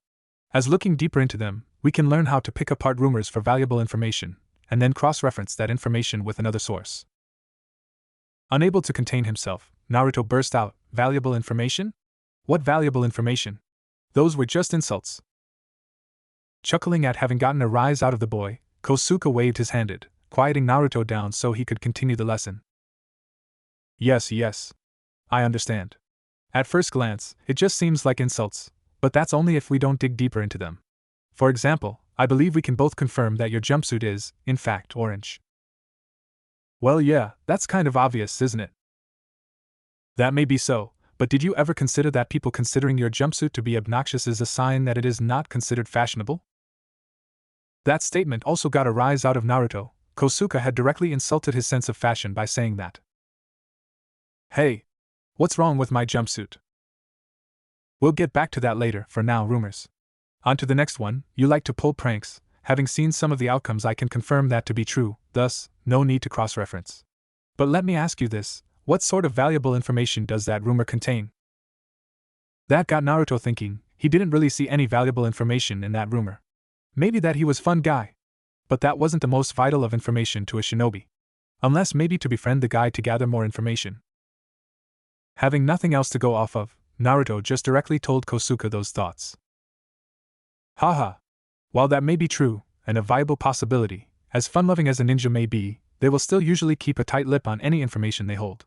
Why don't you try thinking about it from the point of view of planning an attack on yourself? What does pranks have to do with fighting someone? Or attacking someone? He has to be saying this all for a reason, right? He wouldn't mislead me or anything. Kosuke and Naruto stood there, with Naruto thinking about the answer, and Kosuke patiently waiting. Maybe I need to think about it in the reverse? How could I use my pranks to protect myself from an attacker? That's it. Some of my pranks could easily be swapped out for traps or the like. And along with that train of thought, if things got hairy, I've got plenty of experience in running away. I got it. I understand. Surprised by the boy's sudden outburst, Kosuke refocused his attention on him. It's like this, doesn't pulling pranks use similar skills as trapping? In your example, if I heard this rumor, and I was gonna attack myself, I should be worried about what sorts of traps I could employ. Kosuke was impressed. Honestly speaking, it hadn't taken the boy too long to arrive at the conclusion he was hoping to hear. Ready to continue with the lesson, he was surprised even further by what Naruto said next. Following along that train of thought, we can go even further. I'm always getting chased down after my pranks, and occasionally I even manage to escape from members of the Umbu. Thus, if I were to attack myself, I should watch out for attempts to escape, perhaps employing some anti-escape methods? Regardless of how I do it, the point is that it would be something to watch out for. It was above and beyond what Kosuke had expected. Sure, some of the information was not a part of the rumors he had mentioned, but could he really blame the boy for using information he had already known? No, cross-referencing info was part of the lesson, the boy just naturally did it without realizing. Good. That was a great answer. Naruto couldn't contain his grin. It wasn't often that he got praise for his answers to questions. In fact, he couldn't remember a single time when he was in the academy that he received praise for his answer to a question. Usually he was lucky if he didn't get yelled at. What about the next rumor? The one about you being the bottom of your class. Regardless of truth, that one still stung for Naruto to hear, and Kosuke had expected that Naruto might have another eruption of anger at hearing it. But Naruto had been full of curveballs for Kosuke that day. Instead of the outburst he was expecting, Naruto just calmly stood there, lost in thought. At that, Kosuke finally wrote the rumor that Naruto was a hothead off in his mind. Sure, the boy had his moments, but overall, he could actually be considered somewhat calm considering his upbringing. While Kosuke thought all of this, Naruto's mind was spinning. Bottom of the class. Bottom of the class. What cold, hard facts are contained there? If I were gonna attack myself, what weaknesses could I exploit? Once again, Naruto thought for a couple minutes, before explaining to Kosuke his answer in a much calmer manner than the first time. Well, the academy grades are composed of 4 main subjects, right? You got the theory classes, Taijutsu, Shurikenjutsu, and the basic 3. Since each subject is weighted roughly equally, and you need at least a passing grade of 50% in each to graduate, you can assume that the bottom of the class is weak in at least 2 or 3 of the subjects. Kosuke nodded along. It was a start, and not a lot of information to go off of, so the answer was good enough. However, Naruto wasn't finished. As he continued, if we consider that there are actually only 3 types of subjects, with theory being one, jutsu another, and then with taijutsu and shurikenjutsu paired up, it lowers the number of variables. Most people are at least good at one subject, with another subject being average and the third being barely passable. The bottom of the class could reasonably be assumed to be average in one subject and bad at the other 2. The analysis was impressive to Kosuke, and he was sure that now Naruto was done speaking. Opening his mouth to talk, Kosuke was once more cut off by the young boy's enthusiastic talking. If we take into account the other rumor that I'm childish, one might be able to assume that whoever said that was trying to be nice, and what they really meant was foolish or stupid. One wouldn't really consider being bad at taijutsu or jutsu to make someone stupid, so that must point towards bad grades in the theory classes. Of course, I'm kind of skipping some steps, and have an unfair advantage, because I'm me after all, I know my grades. But so far, I think everything is a reasonable conclusion. Already crossing the rumors about the boy's foolishness out of his brain, Kosuke waited for the boy to tell him he was finished answering, no longer having any doubts about the boy's intellect. Moving on, it's not actually important to know exactly whether or not my taijutsu or jutsu is better, because while the jutsu taught at the academy can have their uses, they aren't really the best techniques in an actual fight. Thus, that means our target, me, is only left with taijutsu and shurikenjutsu, which if we assume I'm best at, that leaves us with a pretty accurate representation of the target's strength, and what to expect. Whoever spread the rumor that the boy was childish deserved a death sentence. If that answer and analysis was considered childish in Konoha, every other nation should be paralyzed in fear at the mere mention of the Konoha Information Corps. The boy shows a lot of talent in the field of information analysis. How was this not noticed in the academy? In fact, with his brain, how could he do poorly in theory classes? It should practically be his specialty. Curiosity engaged, Kosuke decided to directly ask the boy himself. He had to know. Maybe he just didn't put in the effort. Naruto, first off, I'm thoroughly impressed. Although, like you said, you have some unfair advantages, that was still an extremely good analysis based on very little information. In fact, it was so good that now I'm curious. Whether you realize it or not, you are very clearly quite intelligent. So how does a smart lad like yourself find himself flunking theory classes in the academy? Upon hearing the word intelligent in relation to himself, Naruto got a sheepish grin, as he unconsciously looked away, embarrassed. He had never even dreamed that someone would think he was smart, much less did he expect to hear it so directly. Scratching the back of his head, Naruto responded, grin still on his face. Well, as it turns out, I learned recently from Irika-sensei that I have something called dyslexia. I still don't fully get what it entails, but Irika-sensei told me it's why sometimes when I'm reading words can look like they are in code. Not fully knowing what dyslexia was, having never heard of it, Kosuke lamented. From the way Naruto described his condition, it sounded to Kosuke like a genius, loyal to Konoha, had almost been lost. A couple follow-up questions if you don't mind answering them? Is this condition permanent? Also, how many words appear as if in code as you are reading? It's not really a secret. Irika-sensei himself found most of the information in books.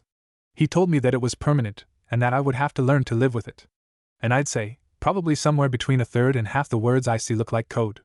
It's kind of hard to say for certain, as I never really counted, you know? And sometimes it's only certain characters that look off, not the whole word. This information shook Kosuke to his core. This was a condition he had never heard about that could possibly be affecting who knows how many people, and the extra information made him even more impressed with the boy. How had he earned a passing grade without being able to read up to half the material? It was a small wonder the boy was a natural at information analysis. He had to do it every time he tried to read something just to understand it. Going against his own advice to gather information using rumors, Kosuke swore to never use rumors to judge Naruto again in the future. Not only were most of them false or inaccurate, but they also didn't look at the full story of the boy. In any case, Kosuke noted down all the information he had gotten from the boy in the back of his mind, resolved to spend some more time later on to do his own research. It was time for him to get back to his task at hand, teaching the young boy. Just to be certain, you don't need help with reading and writing, right? No worries, Iruka-sensei's got me covered. We're meeting up next week for some practice. Relieved, Kosuke had been preparing to help teach the boy to read himself if he had to, if only to ensure that his intellect was not wasted.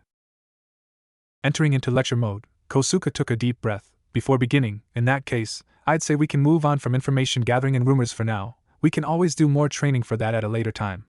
More importantly is Lesson 2, picking and choosing missions to take. Now unfortunately, you are a wandering genin, so you don't have a Jonin sensei to do this for you. You also can't take rank C missions by yourself yet due to your inexperience, so that of course leaves rank Ds as your only option. Contrary to popular belief, rank Ds. Some road in Konoha. Later that day, Naruto could be seen walking the streets of Konoha, cat in his arms. He wasn't in his usual attire, however, instead sporting a look not unlike his new teacher, the Eternal Genin. Replacing the orange jumpsuit was a rather dark set of clothes, black open-toed sandals, black shinobi pants, and standard-issue Konoha chainmail. The only difference in clothes between Naruto and his teacher, outside of the lack of a pan on his back, was that the dark brown tunic had been lost in favor of a black one with a dark orange hemming. Naruto had to resort to begging to get that small amount of orange in his new look. Luckily the Eternal Genin had relented. As he walked, Naruto naturally thought back to his first interaction with the Eternal Genin, or Kosuke, as he had been told to call him. Following the lesson on information and rumors, Kosuke had talked about the various things Naruto needed to keep in mind when taking on work. Since he was a wandering, or career, genin, Naruto was responsible for taking on his own work, which included selecting missions, meeting with clients, and any other prerequisite work that needed to be handled. When on a mission, he would simultaneously be acting as the face of the operation, as well as the entirety of the workforce.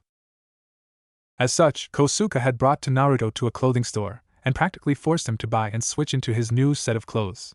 By the end of the impromptu shopping spree, Naruto had several sets of the new outfit he was expected to wear, and he was forced to promise to obtain a second opinion before he bought new outfits in the future. It had pained Naruto greatly to not be able to wear more of his favorite color, but he had promised Iruka to respect and listen to Kosuke, despite it being complete bullshit in this case.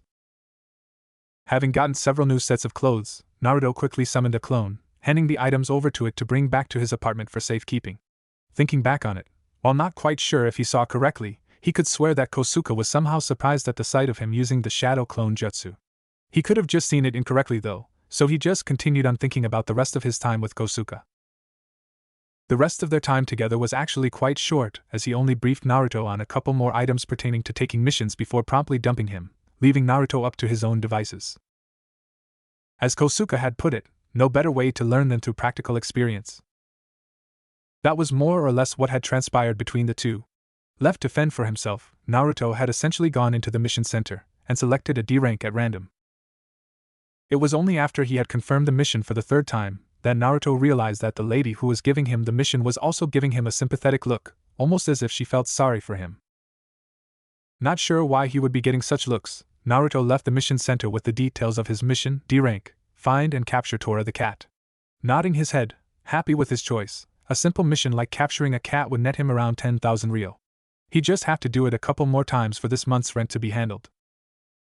Chuckling to himself, he had rushed off to complete the mission only to be on his way back to the mission center, cat in hand, in less than 10 minutes. Arriving back to the mission center, Naruto got spooked when the lady who had given him the mission practically launched herself out of her chair, seemingly stunned to see him. Questioningly, Naruto cautiously made his way up to the desk, where the lady was already frantically making a phone call. Not really paying attention to what she was saying, Naruto patiently waited for her to finish her phone call before he spoke. Hello? I'm Genin Uzumaki Naruto in charge of the D-rank mission to capture Tora the cat, reporting in on the completion of the mission, and requesting certification of the completion of the mission. Naruto confidently went through the script Kosuke had taught him for turning in a completed mission, before quietly adding on, Also, I'm new, where do I put the cat? Snapping out of her state of shock, the lady stamped Naruto's mission form, marking it as complete before she just uttered, "How?" Confused, Naruto asked, "How? How what?" Opening and closing her mouth a couple times, the lady finally managed to say, How did you manage to capture the Tora, in what?" She looked at the clock on the wall, 10 minutes. Not really understanding what the big deal was, Naruto answered truthfully, "Well, the information included with the mission said the cat was lost somewhere in the park, so I started by heading over there. Naturally, I started looking from there. Getting into the mindset of the cat was a bit tricky, but I knew of a hollowed-out tree near a shop that has dried fish for sale. Sure enough, the cat was holed up there, munching on a stolen fish, so I snuck up on it and just grabbed it." Even as he explained what he did and thought over why it was such a big deal, Naruto couldn't find anything that jumped out at him. It was just a cat that he'd captured. Still in utter disbelief, the lady stiffly motioned for Naruto to follow her, as she said, "The cat can go here, in this carrier." Putting the cat away, Naruto thanked the lady, despite her weirdness, as he left the mission center, occasionally looking back, only to see the lady giving him a weird look as he left. Standing outside of the mission center, Naruto wasn't really too keen on taking another mission that day. He'd earned more than enough to get by just doing one mission a day. After all, he didn't have to split the money with anyone else. Not to mention the weird lady who was giving out missions that day. Thinking about what to do, he watched ninja come and go from the academy, nothing too interesting. That is, until one group arrived. It looked like a Jonin with his 3 Genin, and 2 of the Genin were normal enough, just a Hyuga and a girl with her brown hair pulled up into 2 buns. However, the Jonin and the remaining Genin were what was strange, both wearing full-body, green, spandex suits with what looked like giant, black caterpillars crawling on their faces. Looking closer, the caterpillars were just their eyebrows, but even still, it was a strange look, made even stranger by their close resemblance to one another. If they weren't father and son, they certainly could pass for a pair. Shaking his head, Naruto watched the odd group enter the mission center, before going back to thinking about what to do with the rest of his day. Maybe he should train? Or he could try to figure out reading? Indecisive, Naruto stood there long enough for the odd group to come back out of the mission center. Once again, they caught his attention, and he noticed that the 2 normal ones of the group quickly left, leaving the 2 figures dressed in green there talking. It was strange though, Naruto thought he heard screams of the word youth, and it seemed to be getting brighter. Kai! He hurriedly used the genjutsu breaking technique to no avail, as the sun began to rise behind the pair as they embraced one another. Naruto cursed his past self for not having practiced breaking out of genjutsus more, resolving himself to practice more in the future. The only comfort he received in the moment was that nothing too bad should happen to him in the middle of the day in the village. Well, outside of the torture his eyes were currently going through. Finally, the 2 figures split apart, no longer hugging, and the genjutsu seemed to disappear. Wiping away the sweat that accumulating on his brow, Naruto watched as the taller figure ran off to who knows where, leaving the shorter green figure behind, alone. Despite what he had just witnessed, Naruto was curious. Who were they? What was that genjutsu? So, he approached the green figure to strike up a conversation. It wasn't like he had anything more important going on. "Yo, what's up, man? The name's Uzumaki Naruto, nice to meet ya. What was that genjutsu you 2 just used?" The green figure, having been called on, quickly spun around to face Naruto, instinctively muttering, "I can't use jutsu. Why does everyone ask about genjutsu when they talk to me?" Seemingly brushing it off, the green figure introduced himself as Rock Lee, Konoha's beautiful green wild beast. "Uzumaki-san, yes? Would you mind if we moved while we talked?" Not really concerned with moving and talking, Naruto replied, "Yeah, that's fine," only to start caring a lot more when Lee hopped up on his hands to walk. Not being able to contain himself at the peculiar behavior of his new friend, Naruto had to ask, "Why are you walking on your hands?" "Ah yes, Uzumaki-san, you must curious. It's great for training your arm strength and balance. I'd very much recommend trying it yourself if you haven't already." Honestly, the answer made sense to Naruto. Lee was training while on the go. It was really efficient, if a bit weird. "Do you do that everywhere you go?" "Certainly not to the bathroom, at least." Seriously, Lee responded, "If I can, yes. That is, unless I'm running instead." Naruto was amazed. Why'd he need to train that much? "Isn't that a lot? Don't you ever get tired, or need to take a break?" Nodding, or at least the best he could while upside down, Lee resolutely answered, "It is tiring, and I won't take breaks. Maybe a genius like Niji can afford to take breaks, but not me. The only way for me to catch up and surpass him is to be working while he's resting. That shocked Naruto. What sort of genius was Niji? To push someone to walk on their hands everywhere, only to close the gap a tiny bit. And even crazier than the talent of this Niji guy was the dedication this guy had to surpassing him. I get working hard, but couldn't you try something else to beat this Niji guy? Like, I don't know, learn a new jutsu or two, and catch him by surprise. Half resigned, Lee replied, I am unable to mold nor use chakra. I was born with a malformed chakra network, thus, the only way for me to defeat Niji and be a ninja is through taijutsu and the power of my body. Naruto was shaken. He had begun to think that he had had it bad, with being stupid and not able to read from the dyslexia. But here was someone who probably had it worse, unable to use chakra as ninja. It was inspiring, really. Despite his condition, he was still able to follow his dream of being a ninja and work so hard without falling into despair. Lee was an interesting guy, that much was certain. And his story got Naruto thinking, wait a minute, he can't use chakra, and is trying to defeat a genius of a ninja with nothing but taijutsu and effort. He's gotta be some sort of taijutsu master then, right? After all, it's the only thing he trains. I may be decent at taijutsu, but there is definitely something I can learn from this guy, because it's not like I have a sensei to learn from. Putting words and action to his thoughts, Naruto asked, Hey Lee, you only really train taijutsu, right? Flipping up onto his feet, he nodded his head, now right side up, saying, Yeah? I mean, I do practice shuriken jutsu as well, but it's mostly taijutsu. Naruto was forced to start jogging, as Lee had started soon after getting off of his hands. Well then, do you think you could give me some advice on training up my taijutsu? Hesitating, it was Lee's turn to ask a question. I'd be more than happy to, Uzumaki-san, but wouldn't your Jonin-sensei mind? Don't you have missions to go on, not to mention the training your sensei gives? Naruto casually replied, Yeah, that's not gonna be an issue. You see, I'm a career genin. I don't got no Jonin-sensei looking after me. That's part of the reason why I'm asking you for help. Don't really got anyone else to teach me, you know? Lee turned to Naruto in shock, still jogging. You don't have a sensei? Don't they send you back to the academy if you fail your sensei's graduation test? Naruto casually replied, Well, you see, I didn't technically graduate. I failed the test, but then some stuff happened, and I ended up getting a field promotion to genin. Turns out, that sort of screwed up the system they had going, leaving me alone and without a jonin to guide me. Nodding in understanding, Lee shrugged. Must have been something big for you to get a field promotion while we're at peace. In any case, I can help you with your training whenever I'm not on missions or training with my team, in which case you can find me at Training Ground 8.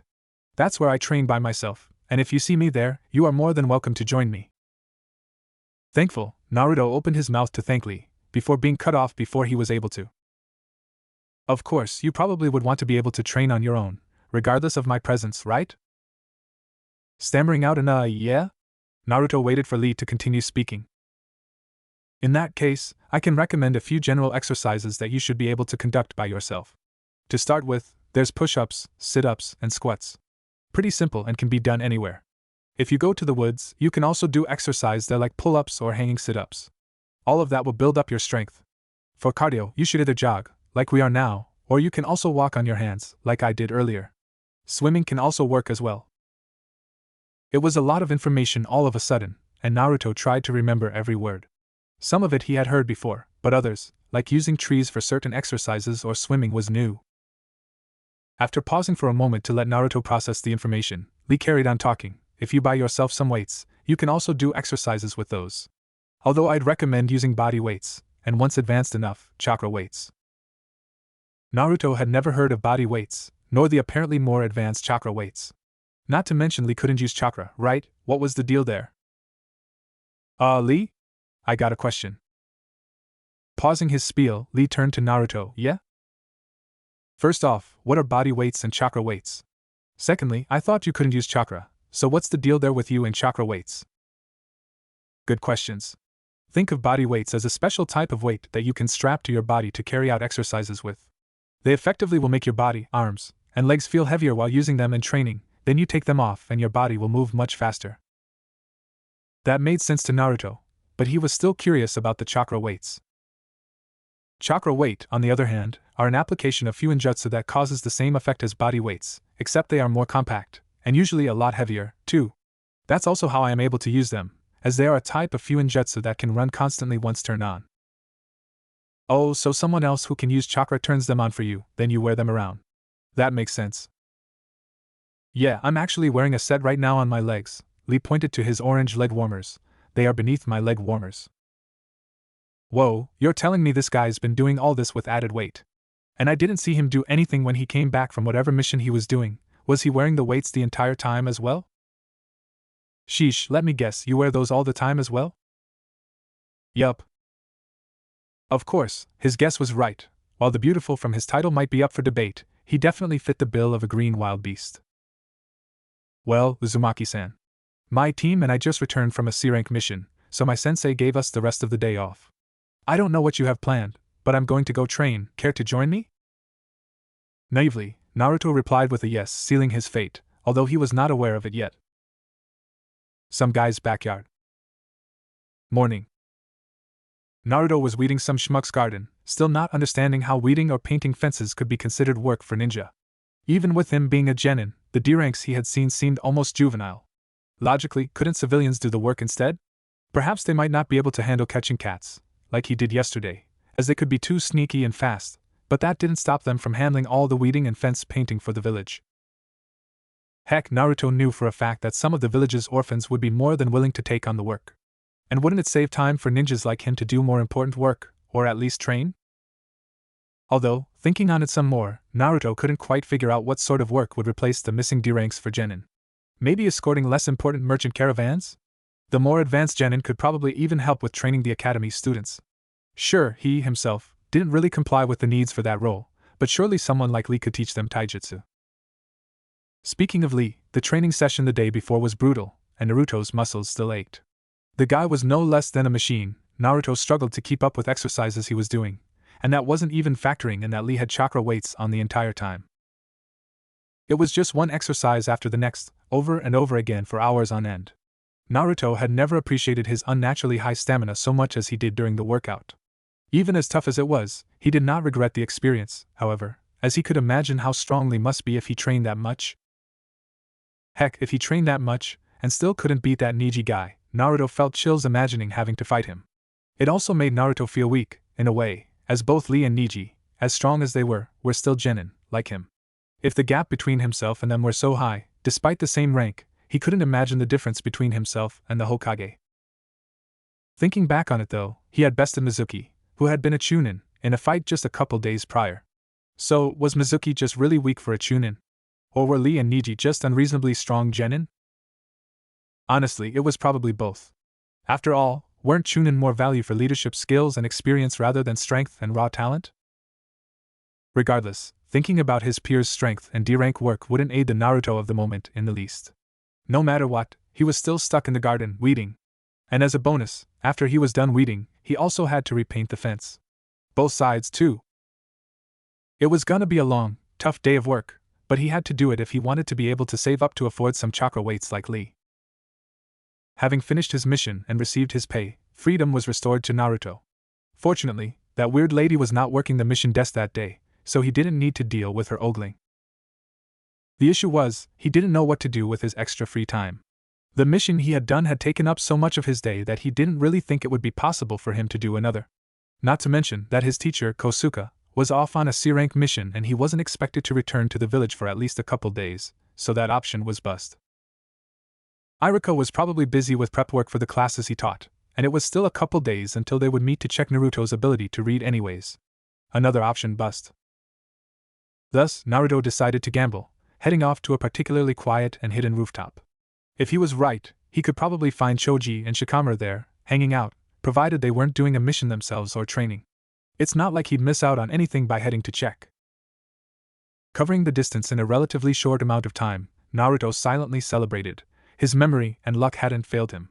On the roof, just before him, was Shikamaru gazing at the passing clouds, with Choji sitting next to him, eating an apple. The apple somewhat surprised Naruto, until he got a bit closer and saw the pile of empty chip bags on the ground near the pair. Choji had run out of supplies. Just how long had the two been there? Shrugging his shoulders, Naruto approached the pair, keen on talking the pair.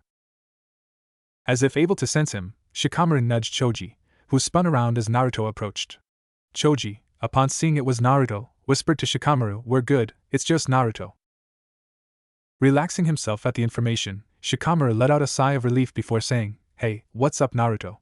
You scared the shit out of me. Thought you were my mom coming to get me or something. Confused about why Shikamaru would be so scared of his mom, Naruto shrugged it off as a Nara thing. The men of the clan were known for their laziness, so it might have had something to do with that. In any case, Naruto made sure to exchange pleasantries with the pair, before finding himself a spot to sit down near them. They sat in silence for a few minutes, enjoying the quiet, before an unpredictable event happened. The Shikamaru, broke the silence. Say, Naruto? Yeah? I gotta ask, what's the deal with the scar? Choji stopped himself mid-bite. Wait a minute. What's this about Naruto and scars? Cautiously Choji continued his bite into his apple, as he turned and inspected Naruto. Black shoes? Check. Black pants? Check. Black and orange tunic? Check. Chainmail?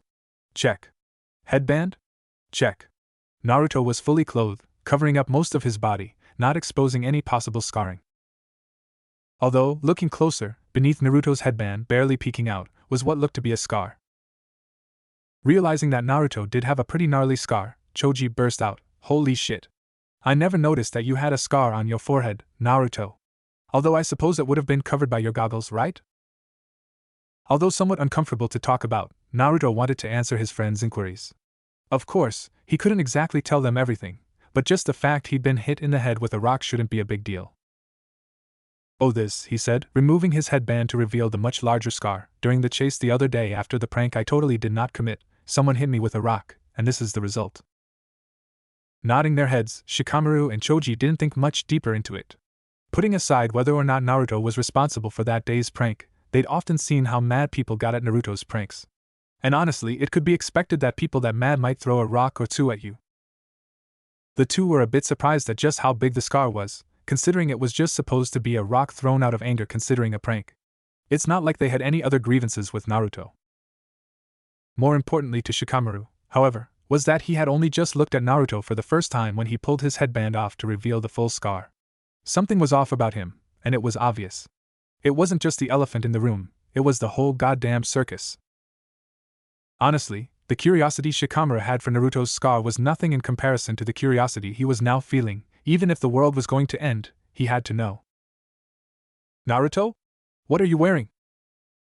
Absolutely puzzled, Naruto looked down at himself. He was still just wearing the clothes Kosuke had picked out for him. Don't tell me?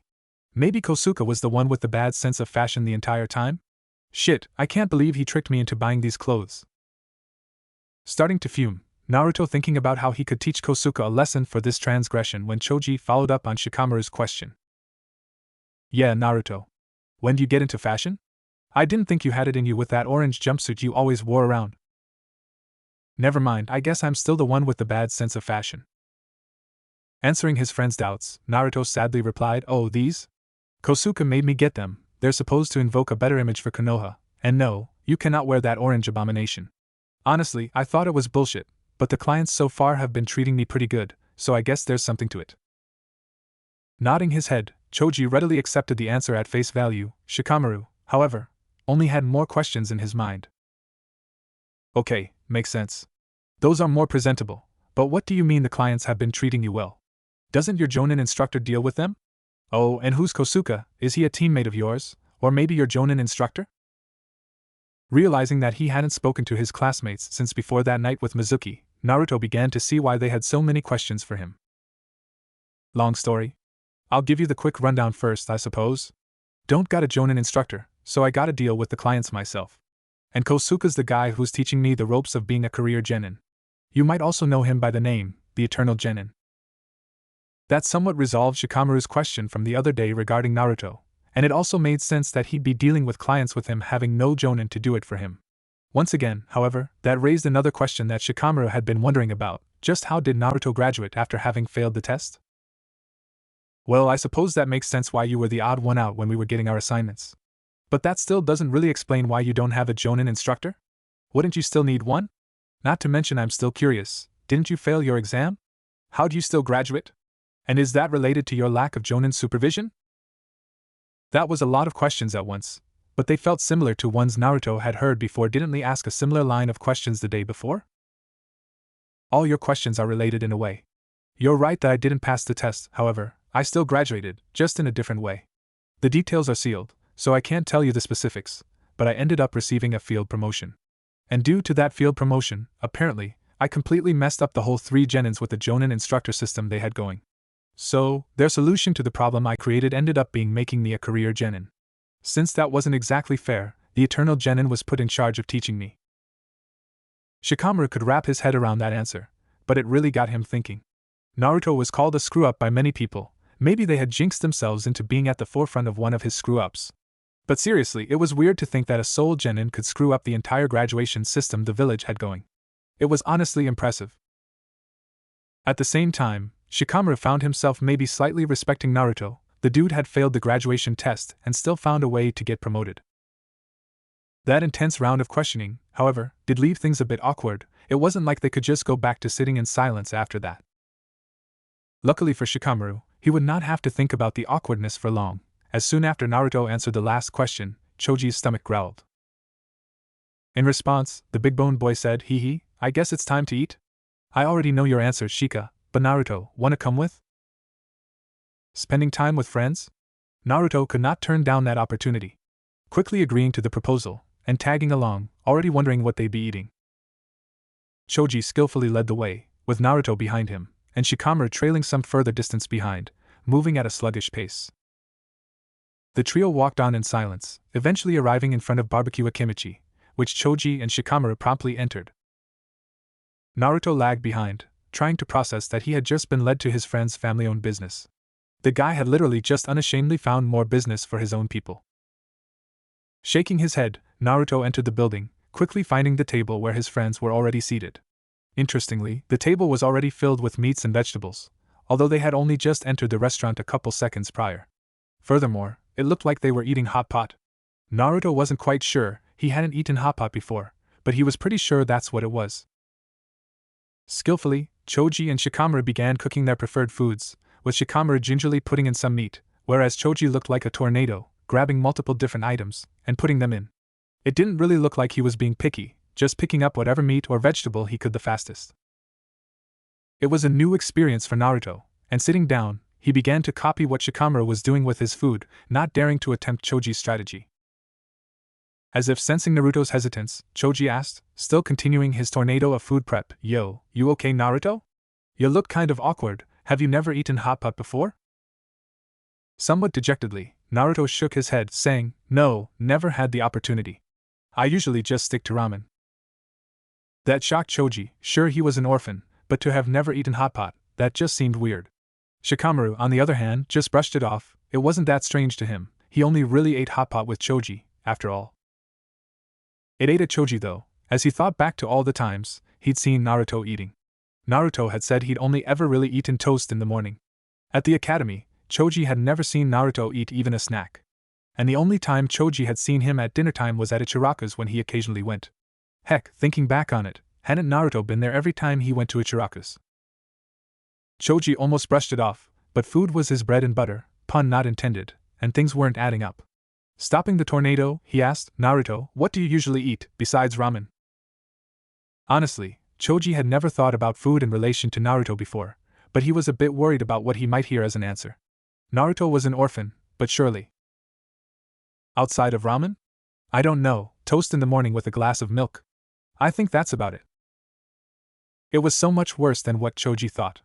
That was bad, like really, really bad. Sure, he always had a bag of chips with him, but that was purely for caloric needs relating to his jutsu. He much preferred more well-balanced meals, with a mix of meat and vegetables.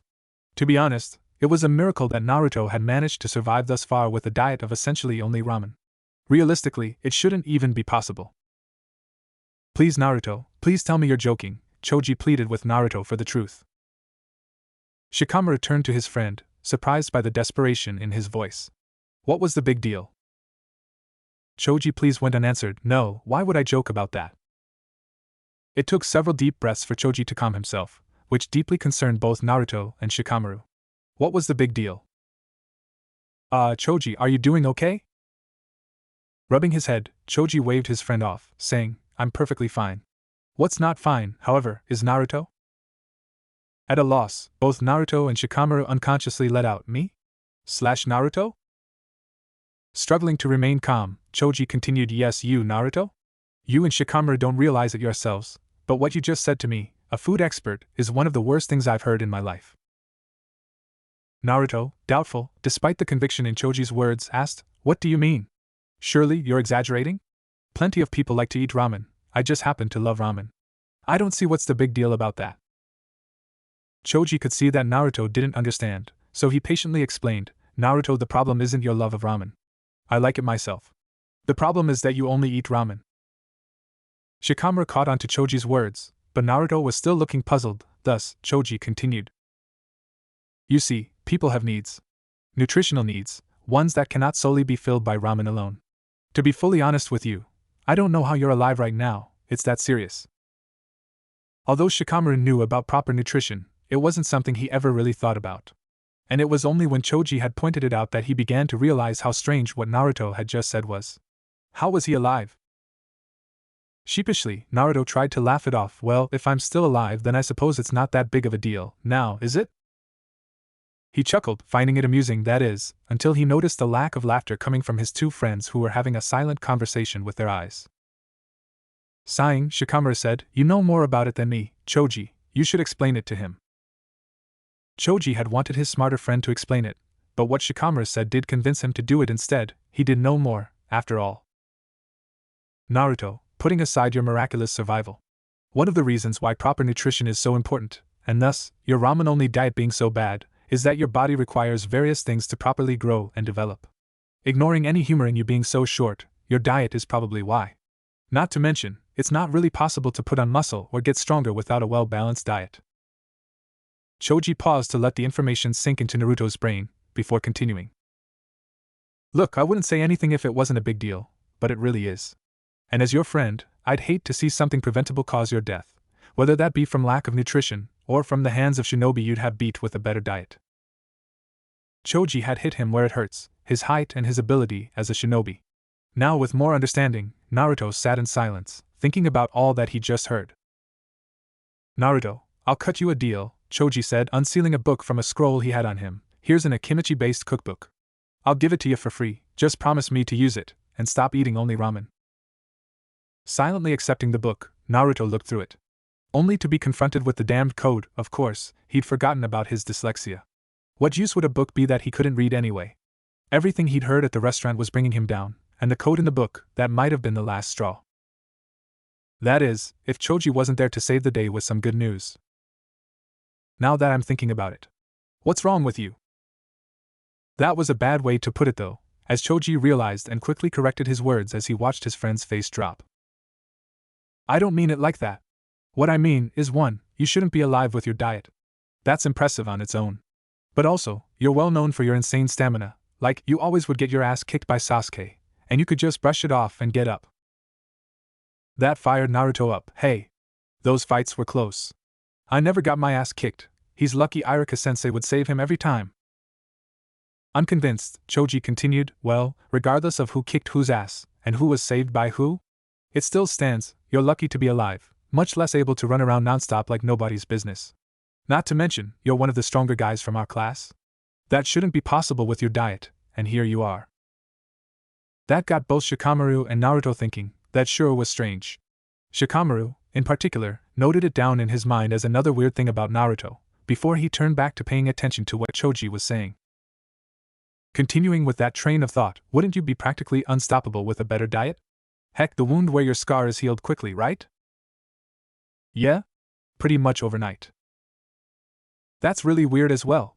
If me or Shika got hurt like that, it'd be at least a week before it really started healing up. Overnight, it'd only scab up at most. With proper nutrition, your wound might have completely healed overnight instead. Shit, the more things I list off, and the more things I hear about you, the stranger it gets." Naruto nodded his head, wondering whether it might be the Kyuubi's work. Mizuki had said something about him being the Kyuubi, which did not really make sense, because wouldn't the village have killed him then? Still, it had to be related to that. After all, if that wasn't considered, then he was just a normal orphan. Shikamaru, on the other hand, knew nothing about the Kyuubi being sealed in Naruto, and everything Choji had said while at the restaurant was very weird. Making notes in his mind about everything he had heard, he resolved himself to look into it at a later time. "Screw it, all this thinking is working up my appetite, I gotta eat. But look here, Naruto, I still want to hear you promise to eat better from now on before you leave here today. And in that regard, I'd also say you should study up on the nutritional sciences. It's surprisingly useful for ninja like us. Excited at the possibilities that would open up from a better diet, Naruto quickly saluted. Hi, Choji-sensei. I will do as you say. The trio broke out into a laugh at the comedic salutation, before going back to eating. Oh yeah, Choji, where'd you pull the cooking book from anyhow? Oh, I got a storage scroll full of food that had it in it. What's a storage scroll? Taking over, Shikamaru began to explain. A storage scroll is an application of Fuinjutsu. Naruto's apartment equals. Too early in the morning. Writhing around in his bed, Naruto shouted obscenities. He had been asleep, dreaming of fields of ramen where he frolicked freely with frogs and foxes. They played pranks on each other, all in good faith, and ate from the infinite supply of ramen when they were hungry. It was a blissful dream that Naruto did not want to wake from, one where he played leapfrogs with frogs, and did not have to worry about his training.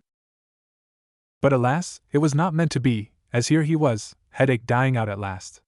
Honestly, it wasn't even that bad of a headache. He'd only reacted to the usual influx of memories so strongly due being forcibly woken up from the amazing dream. Ugh! I'll never be able to have that dream again. It was so good, so much fun. I wish I could find the clone responsible for this, and strangle him to death myself. It was no use crying over spilled milk, the clone had already popped. It was too late to do it himself. Exasperated, he looked over at the clock on his nightstand. It read 6:13 a.m. Ugh, of course. Don't even have enough time to go back to sleep. Still a bit angry, Naruto forced himself out of bed. If was up that early, he might as well get ready for his day a bit ahead of time. While going about his business, getting ready for the day, Naruto began to think how strange it was for a clone to have transferred over memories. He hadn't made a clone for the past couple of days. Shrugging, he began to look through the clone's memories to find when he had made it. As it turns out, the clone was the same clone that had led the pranking operation on the Anbu headquarters, and thinking back on it, Naruto hadn't received any memories from that specific clone. Feeling that something was off, Naruto stopped getting ready and sat down to take a good look at the clone's memories. The clone, disguised as a brown-haired boy, entered Ichiraku's incognito and ordered a bowl of ramen. It was no longer as panicked about a wave of clones sweeping through and eating up all the stock of ramen before it could get any. After all, the clone didn't remember seeing any other clone take some money with them from the apartment to pay for said ramen. Sadly, the clone, in its haste, had only grabbed enough money for exactly one bowl of ramen. At least the original couldn't get too mad at it for using his money. Chuckling to himself, the clone waited for the ramen patiently. The moment it arrived, however, the clone was not so patient, practically inhaling the stuff. It might have been the fastest Naruto, or one of his clones, had ever eaten a bowl of ramen, and the clone could swear that Ichiraku looked impressed. Geez, I knew my food was good, didn't know it was quite that good. You must have been quite hungry to eat that fast. Heck, I don't even think Naruto could eat a full bowl that fast. The clone was in disguise, so it decided not to act too friendly, quickly saying, haha, yeah, hadn't eaten a thing all day. Thanks for the food, I'll be sure to come around again sometime. With that, the clone left, not wanting to linger too long. The main Naruto was going to be getting chased any minute now. It figured it should disperse itself before that happened. Not wanting to freak out the nearby civilians, or trigger the Anbu, the clone navigated itself to a rather hidden spot, a dead end down one of the many alleyways of Konoha, and pulled out a kunai to disperse itself with. Or at least it was going to disperse itself. But right as it was about to stab itself, its supply of chakra suddenly shot up by a small amount. What? Why do I suddenly got more chakra? The situation was confusing. It was a clone, and clones did not regenerate chakra by themselves. Or at least, the normal clone jutsu did not allow for that, as normal, non-solid clones would continually operate until they burned through their supply of chakra or were dispersed by the creator. Then again, it was a solid clone made with one of Konoha's forbidden jutsu. Maybe the clones made with the technique regenerated chakra on their own? If it was the case, it'd be pretty cool. A clone could be summoned, wait to max out on chakra, before summoning another clone and repeating the cycle until they had an army. It wasn't realistic, however, as even now, it could feel its supply of chakra slowly being consumed. Still, while the clone was a clone of Naruto, it wasn't that stupid. It knew it did not feel it wrongly when its supply of chakra increased, as small as that increase might have been.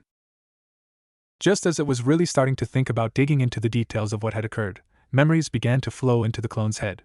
The other clones had all dispersed themselves so that they couldn't be caught with Naruto, thus giving up that he knew the shadow clone jutsu. That'd ruin a perfect alibi, that the main Naruto had been with Iruka the whole day and couldn't possibly pull off such a large-scale prank in the 10 minutes he had to himself. And the village should buy it. After all, Iruka wouldn't lie to them all, now would he? Regardless, the clone No had two decisions to weigh. It could either disperse itself, thus completely negating the risk that the main's ability to use the shadow clone jutsu is exposed, but possibly missing out on whatever made the clone special and allowed it to regenerate chakra. Or it could not disperse itself and remain incognito while retracing its steps. The clone was a clone of Naruto, and he figured the main would understand if he took the risk. Dilemma solved, the clone double-checked its henge before moving out to retrace its steps, only stopping itself the moment before it left the alleyway. Couldn't it just compare its memories to that of its fellow clones to search for discrepancies? It'd also be way easier to stay incognito if it remained in the little hideout it was currently in.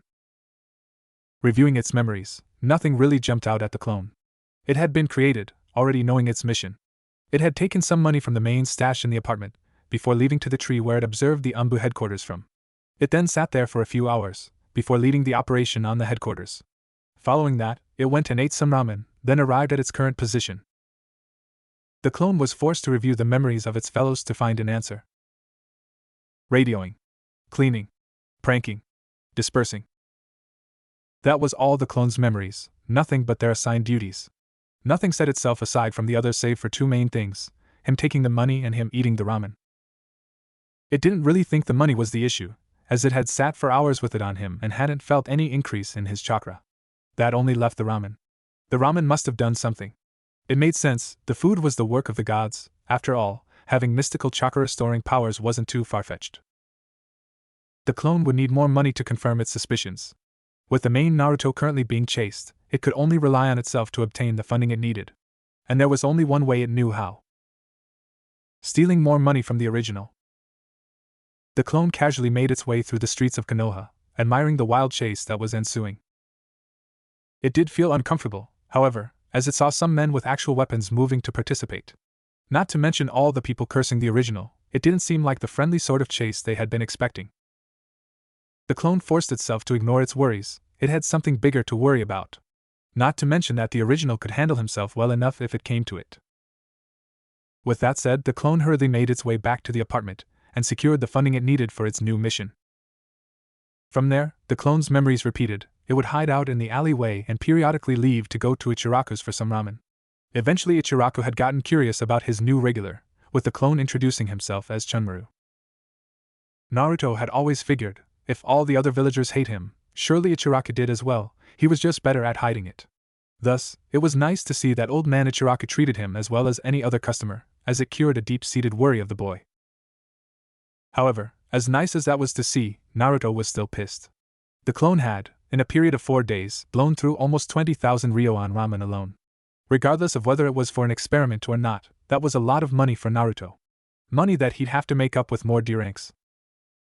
At least it garnered interesting results, as the clone confirmed that eating ramen could restore a tiny portion of chakra to the clones. But it also got Naruto to thinking about his conversation the day before with Choji. Ramen wasn't the most nutritious and buying it from Ichiraku's all the time wasn't really feasible, especially so if they tried to make an army of clones using it. Not to mention that there was no way old man Ichiraku could feed an entire army by himself. Back to the main point though. Naruto wondered whether different types of food would supply more chakra to the clones than ramen did. If that was the case, then it would be far easier to maintain them. Nodding his head, Naruto decided that he would summon some clones after he was done getting ready to begin experimenting with different foods. Several clones were standing around the table in Naruto's apartment, occasionally grabbing food from the table and eating it.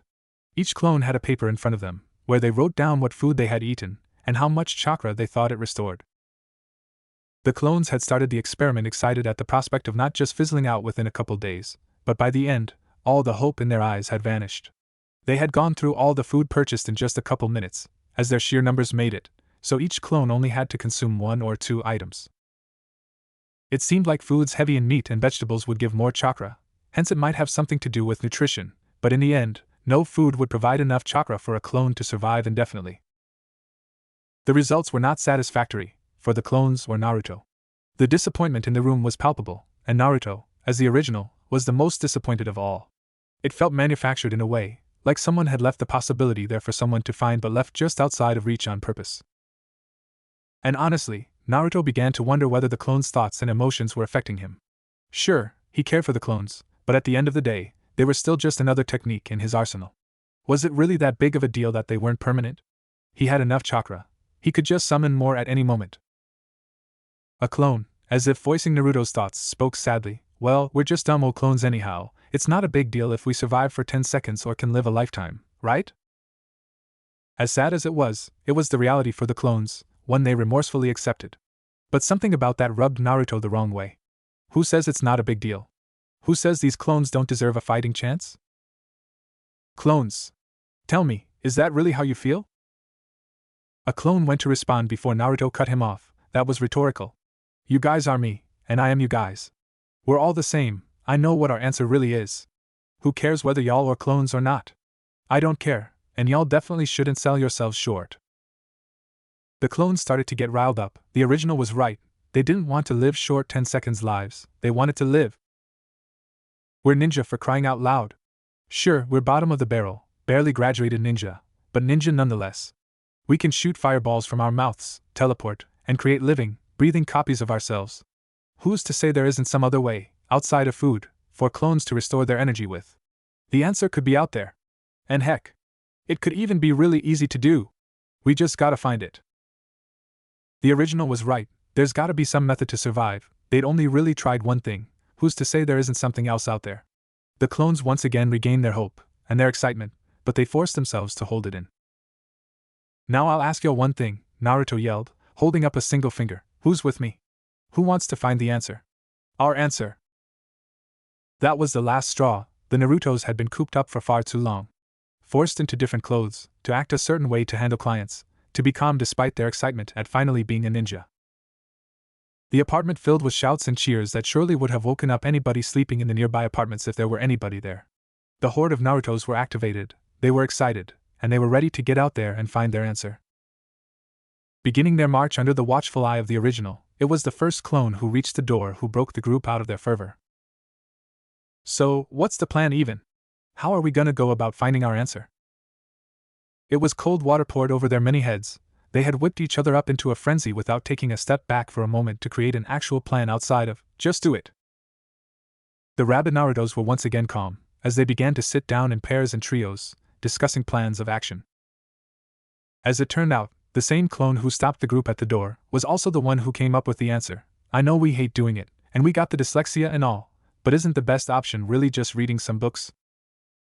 The clone felt the fear of God well up inside himself upon saying so, as every Naruto in the room, including the original, turned and stared daggers at him with their eyes.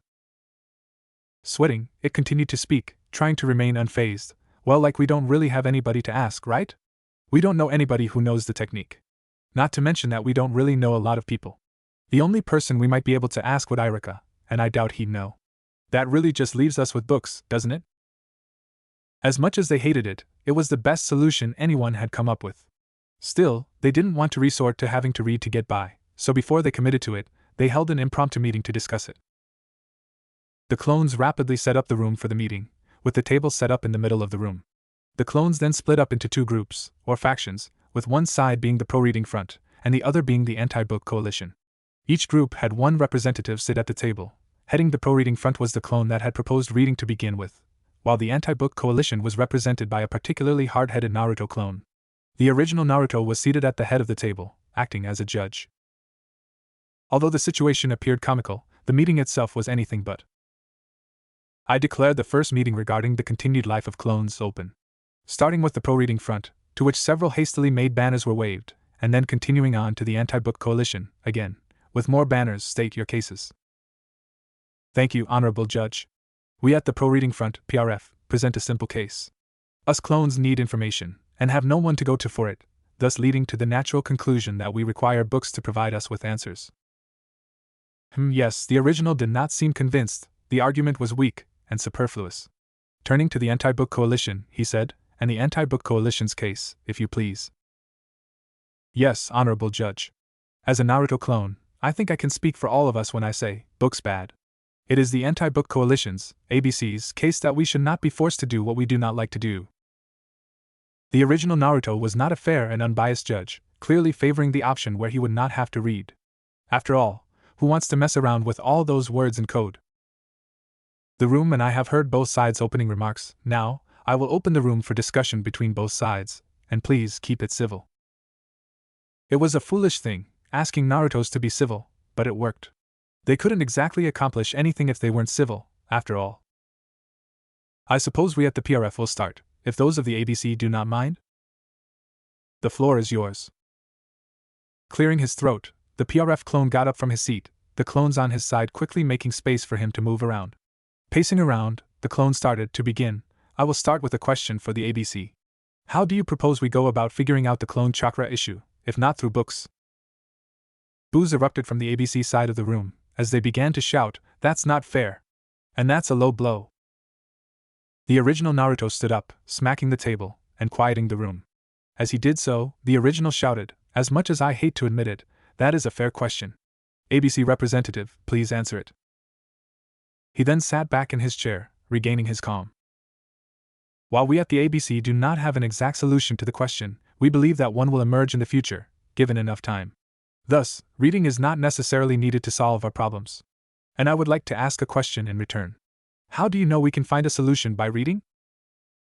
It was as if an explosion rocked through the room. The PRF representative struggled to stay standing, requiring the support of his followers standing behind him. Adjusting the pair of glasses he had hinged onto his face, the PRF representative shakily returned to his seat, no longer having enough energy to stand. Why, yes, that's a good question. While we cannot say for certain whether the answer we seek will be found in books, it never hurts to try.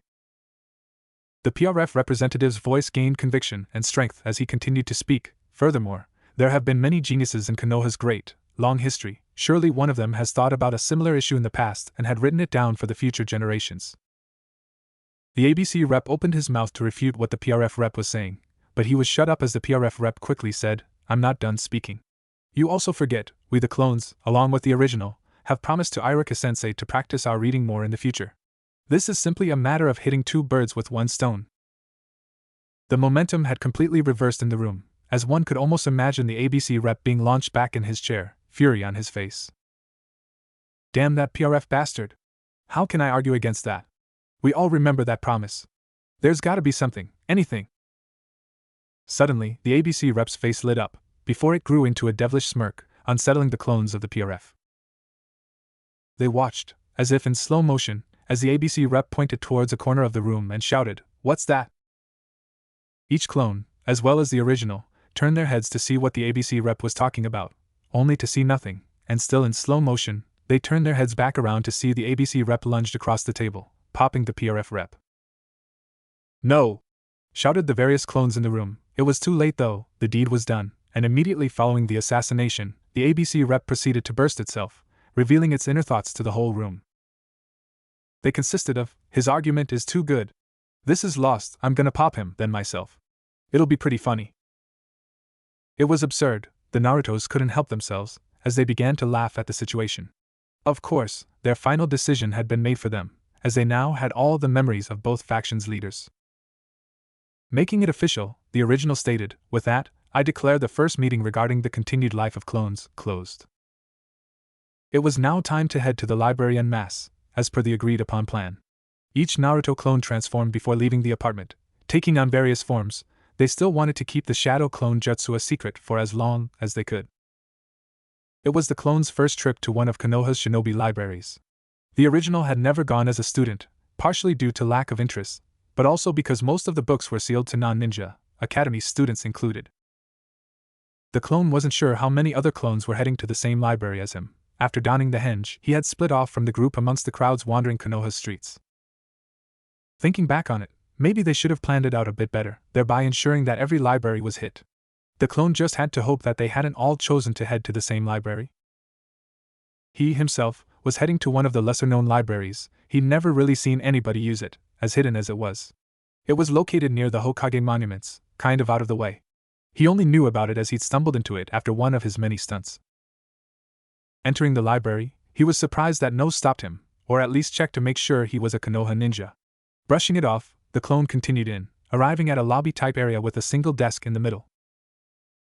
Looking around as he walked in more, the clone saw that there were 3 main sections to the library, labeled Genin, Chunin, and Jonin, clearly indicating what rank was required for each section. Thinking about what type of book he should read, the clone eventually arrived at the desk, originally expecting it to be empty, as he saw no one there. It was only when he was within a couple feet of it that he saw the air start to distort before he saw a member of the Umbu sitting at the desk. Startled, he stepped back, and the Umbu agent faded from his view. Prepared now, he once again approached the desk, with the Umbu reappearing as he neared. First time? You must be a Genin then, no? Got some form of identification with ya? Reflexively, the clone pulled out his license, handing it over. Realizing his mistake halfway through, the clone resigned himself, as the Umbu snatched it from his hands. Let's see here, Uzumaki Naruto? The Umbu agent did a double take, as his hand landed on the tanto on his back. Quickly dropping the henge, the clone revealed himself, hurriedly stating, Chill. I was using a henge to travel incognito, and in a bout of cleverness, adding on, I'm sure you can imagine why. The Umbu agent relented at the explanation. Yes. I suppose that does make sense. I know it's you now, you can put your henge back up if you want to. Anyway, you can pass. I'm sure you're aware, but Genin section only, alright? Taking his ID back, the clone reapplied his henge, hesitating for a moment, before asking, Say, do you know where I could find some books on Fuinjutsu? That caught the Umbu's attention. Fuinjutsu was some pretty advanced stuff. Most Jonin knew little about it, much less a Genin. The Umbu voiced his concerns. Genin-san. You do realize that Fuinjutsu is pretty advanced stuff, right? Most Jonin don't even study it. In fact, the only 2 people who I can think of in the village who have more than a basic understanding of it are the Hokage, and one of the legendary Sannin, Jiraiya. Are you sure that's what you're looking for? That was new information to the clone, but it didn't really matter to it. It was just a passing curiosity. Surely the other clones would look at more reasonable material, so it couldn't be too bad for it to waste time looking at Fuinjutsu. Not to mention he liked the sound of it. Only the Hokage and the Sannin knew it. That just sounded like something high-class that they should learn. After all, one of the best ways to become Hokage would be by mimicking some of the stuff they'd learned, right? Yeah, I'm fine with Fuinjutsu-related books. I just had heard a bit about it recently, and was curious. Not to mention, it's my first time here anyway. I'm mostly just getting acquainted with the layout. The clone lied as it breathed, naturally, and with a certain amount of grace, and it completely convinced the Umbu agent. In that case, most of the books on Fuinjutsu stuff in the Genin section are on the last bookshelf on the left. It's not the most popular subject, so don't expect a whole lot. The clone thanked the man, before going off to find the books. Quickly, the clone found the section and identified 2 books of particular interest, Basics of Fuinjutsu and Various Applications of Fuinjutsu. The clone began to flip through the first book, somewhat surprised with itself. It was reading it quite fast with the dyslexia and all. Only it didn't notice, while any normal text appeared strange and confusing, as if it were in code, when it came to the Fuinjutsu itself, it seemingly naturally understood the meanings. The clone began to think about what the original had been missing out on. The experience was almost addictive. Little did the clone know, the rest of the clones, and the original, were having a much harder time with what they were reading. Before he knew it, he had finished the first book, not even noticing the passage of time. Sure, most of the information probably wouldn't fully stick, and it would require another go-through, but the experience was pleasurable overall. So pleasurable, that the clone picked up the next book, Various Applications of Fuinjutsu, and began to read through it as well. He saw various familiar concepts, like the storage scroll Choji used and the chakra weights that Lee had talked about. He'd even found what the Umbu agent was doing to disappear in the lobby. As it turned out, it was an application of Fuinjutsu that created a mirage to cloak a person from their surroundings. Only it didn't work in the exact way recorded in the book. The person was supposed to be completely invisible, even at close range like the clone had been. Thinking about it, the clone flipped the book on the Basics of Fuinjutsu back open, quickly finding what he was looking for. While beginners of Fuinjutsu must strictly keep to formula, a master is capable of altering the formula to suit their needs. A prime example of such mastery came from the Uzumaki clan of the former Whirlpool country, which unfortunately no longer exists, having been destroyed for fear of the very Fuinjutsu they had mastery over. It was a funny coincidence. Naruto, an orphan, had been given the name Uzumaki in honor of the once allies of Konoha, and now here he was, a clone of Naruto, learning about Fuinjutsu and the Uzumaki. Between that, and the Hokage being one of the few figures said to have mastered Fuinjutsu, the clone thought it might be a good skill to look into more. Not to mention the words destroyed for fear of the very fuinjutsu they had mastery over was a pretty fancy way of saying that the Uzumaki's fuinjutsu was too powerful to the point that they needed to be stopped. That sounded like a good skill for Hokage, as great as the original was going to be. Everything the clone had learned so far about fuinjutsu pointed to it being an extremely valuable skill for their future develop, and it figured the other clones as well as the original would see it in the same way. Not really expecting any more bombshells of information, the clone continued flipping through the pages of the book, only to burst from its seating position as it read the description of one of the fuinjutsu. Not bothering to put away the 2 books it had off the shelves, the clone ran off out of the library in excitement, leaving behind a confused girl in the lobby. The girl who had just started her shift thought to herself, was there supposed to be a genin in the library? Looking through the logbook, she found her answer, Uzumaki Naruto. 8:32 a.m. Interested in fuinjutsu. Moving incognito under a henge of a black-haired boy. The boy who'd run off fit the description, but that log entry was for the day before, and no one had entered the library since that entry. Thinking that couldn't possibly be the same boy, the girl entered into the genin section to try to see if she could figure out what he might have been reading. Starting from the more popular material and working her way down, she at last arrived at the fuinjutsu section. Cursing herself in her mind for not checking there first, she, in disbelief, looked at what books the boy had been reading. Basics of fuinjutsu had been flipped open to a section pertaining towards some history of fuinjutsu, and it also talked a bit about the collapse of the Whirlpool country. She wasn't that well versed in fuinjutsu, but she knew enough history to know about that incident. Casually taking a look at the other book, it was flipped to a page on fuinjutsu, chakra suppression seal. A weird place to leave off reading, she shrugged, picking up the 2 books and returning them to shelves. That Uzumaki boy must have gotten bored of the books yesterday, and up and ran off. That black-haired boy from just now though, I guess I'm going to have to write up a report about him. I should have stopped him, could have saved me from doing the paperwork. Angrily, the girl returned to the desk, not eager to write up the report anytime soon. After all, she had a lot of free time considering no one came to that library anyway. The apartment. Night. The horde of Naruto clones were beginning to file back into the apartment, usually in groups of 2 or 3. As they entered through the door, a clone in charge of guarding the entrance would ask them what subject they studied, before pointing to one of 5 groups that were forming in the apartment. The groups naturally corresponded to what subject each clone studied, and unfortunately it was not looking too diverse. The clones seemed to naturally gravitate to the same subject matter, with obvious ones like ninjutsu and taijutsu being the most popular, both groups having 8 members to them. Surprisingly, the next biggest group following those 2 was history, with 5 members to their name. When asked why history, one of the clones had simply said, I don't know, maybe someone famous used a chakra-absorbing technique? The smallest 2 groups, genjutsu and mathematics, both had 1 member to them. Naruto could understand why a clone might look into genjutsu, but he refused to believe that a clone of himself would even consider looking into something like mathematics. One might be curious, what about the clone at the door, what did he study? Oh, and what about the original Naruto as well? Both rushed to books on ninjutsu, both technically belonging to that group, making its actual count of members 10. Despite the absence of one clone, who they had been waiting on for 20-some minutes, the collective decided to begin discussing what they had learned. The straggler clone could just hop in when he eventually arrived. Beginning with the largest group, ninjutsu, they would end it off with the weirdo who decided mathematics was a good use of his time. As the original, Naruto stepped forth to represent the ninjutsu squad. To keep it short, ninjutsu is probably bust. We had a lot of guys looking into it, so we probably covered most bases. Elemental ninjutsu doesn't have what we're looking for right now. Neither does non-elemental. One of the guys found something on nature energy, but we'd have to be a sage or something like that, and we don't even know if it'll work. The only thing that might work is kenjutsu, but I doubt the Hokage let us anywhere near the scroll after what we pulled last time. Each group seemed a bit uncomfortable at the information. After all, that was one of their options for survival almost completely bust. Next, a taijutsu squad member spoke. Taijutsu is technically bust, but also not. There isn't a direct way to absorb chakra through taijutsu based on what we've studied. However, technically since chakra is a mix of physical and spiritual energies, us doing more training should increase our supply of chakra. While not what we want, at least each clone would survive for longer. Another clone quickly added on, that's only a stopgap solution though, and doesn't solve the core of our problem. Clones would still eventually run out of chakra. It wasn't great news.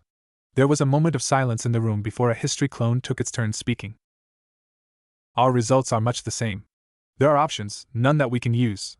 The first Hokage's would release allowed him to absorb chakra, but no one has been known to be able to use it since.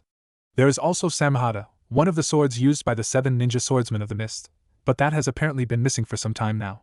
The last option, while technically possible, would probably result in us needing to go rogue as we need to steal some of the Aburame's Kikaichu. It went unsaid, but they'd also need to learn to control them. Not to mention they were bugs, and the Narutos didn't fancy playing around with them. The Genjutsu and mathematics clones stood forth together, quickly saying, "Yeah, we got nothing," before sitting back down. Prior to that moment, the clones had almost thought, hey, maybe math will surprise us and be our ticket to salvation, only to be let down. Not that they had really expected that math would do them any good here. Well shit, the original spoke, everything we'd studied today amounted to nothing. Naruto paused, letting the reality sink in, before continuing, since no one else has got anything to say, I guess let's end the meeting here today. We could plan out our next moves right now, but I doubt any of us are in the mood. I guess let's just do it in the morning. And with that, the group went to sleep sad, but with hope still in their hearts, maybe tomorrow would bring better results? They just might, after all, there was still a clone missing that they'd forgotten about. Morning, the next day. The horde energetically gathered for the morning's meeting. While last night had been somewhat depressing news, the clones had, during the night, spread that it actually wasn't that big of a deal. A dampener, sure, but that had only been one day of work. If it were that easy, wouldn't everybody be running around with a literal army? Not to mention, they had confirmed that it was possible to absorb chakra, just that they weren't capable of using any of the methods found. That meant it was just about finding their way to do what had already been done in the past. Naruto, who wasn't privy to the clones' thoughts, was surprised by how upbeat they were despite the previous night's news. Shrugging his shoulders, as he'd find out why when one of them popped, he put the toast one of the clones had made for him in his mouth as the meeting began. In between bites, he spoke, "So munch, what's the plan for today?" The mathematics clone quickly spoke, still ashamed at its display from the day before. "So, last night, after the meeting, I thought about how we could improve results when looking into stuff at the libraries in the future. Before I continue, I need to ask though, did anybody else have issues with the dyslexia yesterday? I know I did." The clone paused, raising its hand as it did so. Everybody in the room also raised their hands along with the clone. Just like I'd thought. Honestly speaking, for there being over 20 of us, the amount of information we actually gathered yesterday was not a lot. That got me to thinking, none of us are lazy, so it had to be something else, right? And boom, I remembered the one thing that might slow us down, the thing that's been giving us trouble all these years, dyslexia. The issue is that we can't really help it, it just happens to us. Pausing to catch its breath, the clone looked around the room, seeing the other clones nodding their heads in understanding. Now, more confidently, it continued, "Obviously the question is, since we can't get rid of it, how can we work around it? The one solution I thought of, besides more practice with Irika, is to go in groups of 2 or 3, that way we'd be able to bounce ideas off each other, and hopefully be able to read through the material faster." Suddenly, the room was filled with clapping, as the original Naruto walked over to the mathematics clone and patted him on the shoulder, saying, "After hearing about your decision to read up on math, I doubted your intelligence. Thought maybe I performed the jutsu wrong when making you. I can see that I did not, because that's a damn good point." The clone didn't know whether to be offended about the backhanded compliment, or not, so it decided to just let it go. Naruto's will be Naruto's, after all. In any case, once the room quieted down, the clone once again spoke. "Also, speaking of Irika, we're supposed to meet with him tomorrow for him to check our progress. Not to mention, we also gotta start that journal he wants us to write." That was a downer, not meeting with Irika. Naruto was happy about that. No, he just didn't want to write some stupid journal. It was like homework, only he'd already graduated. He'd imagined it'd be just as bad as those crummy D-rank missions, although, he supposed, at least the journal would actually help someone. But now that he thought about it, shit, I just remembered, I didn't do a mission yesterday. Need to get back on those, otherwise we can't afford to get those chakra weights. A clone chimed in, "Speaking of chakra weights, shouldn't you also go train with Lee? It's been a couple days, right? He might start thinking he scared us off." The original was on his knees. He was hardworking, but not that hardworking. He lamented, "How am I gonna keep up with all this work?" The group laughed, but it was all true. They had to do missions, and the original had to keep up with training. That wasn't really feasible while also doing a ton of reading. They all knew it would be difficult for the original, but he had to do it all. Or did he? "Wait a minute," the mathematics clone said, "isn't that actually super manageable?" Hope in his eyes, Naruto looked up at the clone who'd spoke, asking, "What do you mean?" "Well, honestly, we're being kind of stupid. Really stupid now that I think about it." The group looked questioningly at the clone, not quite catching on to what he was saying. "It's so obvious. Holy shit. We wasted so much time already." The mathematics clone was having a conniption at this point, as he frantically ran through the apartment, eventually returning with a piece of paper and a pen, which he began to write on. Finishing, he held up the final product, a sheet full of numbers of cryptic writing none of them understood. "Okay, so we've been beating me up, myself included, over studying math yesterday, but it is my time to shine. None of you can understand this, right? Right. Right." The math clone was getting more and more excited as it spoke, as it slowly began to shift from explaining to gloating. But sensing the hostility growing in the room, it calmed itself, before continuing to explain, "Okay. Regardless, I can understand what this says, to put it simply, it's math." The group began to ball up their fists, veins bulging, all of that ruckus for math. The math clone, ignoring his impending doom, did not stop speaking. "Math sucks, I know, but this math is like a free ticket to being Hokage." That caught their attention. Free ticket to Hokage, he better be right, or else he wasn't going to exist for much longer. "It's a bit of long explanation, lots of math, but the short of it is this. Why have we not been using clones to do the D-rank missions?" Pandemonium. The clones went crazy. Here they were, with one guy, the original, doing all the work and missions by himself, when the entire time, he could have been out training or doing something else more important. But in the midst of this pandemonium, one voice stood out. "Yeah, that cool and all for handling missions, but that's not exactly a free ride to Hokage." Suddenly, the threat of death was once more looming over the math clone's head. Not deterred in the slightest, he resolutely spoke. "Yeah, that isn't, but what about this? Obviously, using clones to do missions while the original trains is a big money move, pun intended. But what else can clones do? Anyone? Anybody at all care to answer?" The room was silent. For once, a math whiz was dominant. "We can do jutsu, can't we? Doesn't that mean that the only thing the original needs to focus on is taijutsu and the like? That leaves everything else, missions, jutsu, reading, to us clones." The clones weren't too excited at the prospect. It sounded like a lot of boring work. Sure, jutsu were fun. But both reading and missions, they were going to be relegated to all the annoying grunt work. That may sound like a lot, but you gotta remember that the boss can create many more of us than there currently is. Easily at that. We could have 10 or 20 guys all practicing one thing. Heck, we don't even gotta stop there. We could have 100 clones all working on learning a single jutsu if we wanted to. That idea got the clones excited, but they kept themselves calm. The math clone hadn't finished speaking. Could it possibly get better than that? "That's not all. Our current objective of learning to absorb chakra for clones to live longer, if we figure that out, we'd have no issues with having thousands of clones training clones simultaneously." Everyone was going ballistic, that is, until the math clone forcibly quieted them. "One issue. We still don't got shit on how to do that." That put a damper on things, successfully managing to reduce the clones' excitement levels down to zero. Their plans to form a jutsu learning army would have to wait. Now, with the math clone all the more respected than before, the meeting was set to resume. And it would have, if a black-haired boy didn't suddenly burst in through the front door screaming, "I got it! I got it, guys, I got it," tears streaming down his face. The clone who'd burst in looked around the room at the stunned faces of his fellow Narutos, wondering why they were so shocked. Suddenly remembering he hadn't undone his henge, he undid the jutsu, returning to his normal form. Looking back at the group, they were still speechless. Apparently the henge wasn't the issue. Then what was? "Yo, guys? Why were you all staring at me like that? Do I got something on my face?" The clone rubbed its face, nothing coming off. It was starting to get concerned. Why were they acting like that? Naruto stepped forth and patted the shoulder of the clone. "Dude, where have you been?" Not understanding, the clone casually replied, "Reading, at the library. Like we were all supposed to do." Naruto, now the confused one, asked, "Yeah, that's fine and all. But surely you haven't been reading all this time? Didn't you sleep?"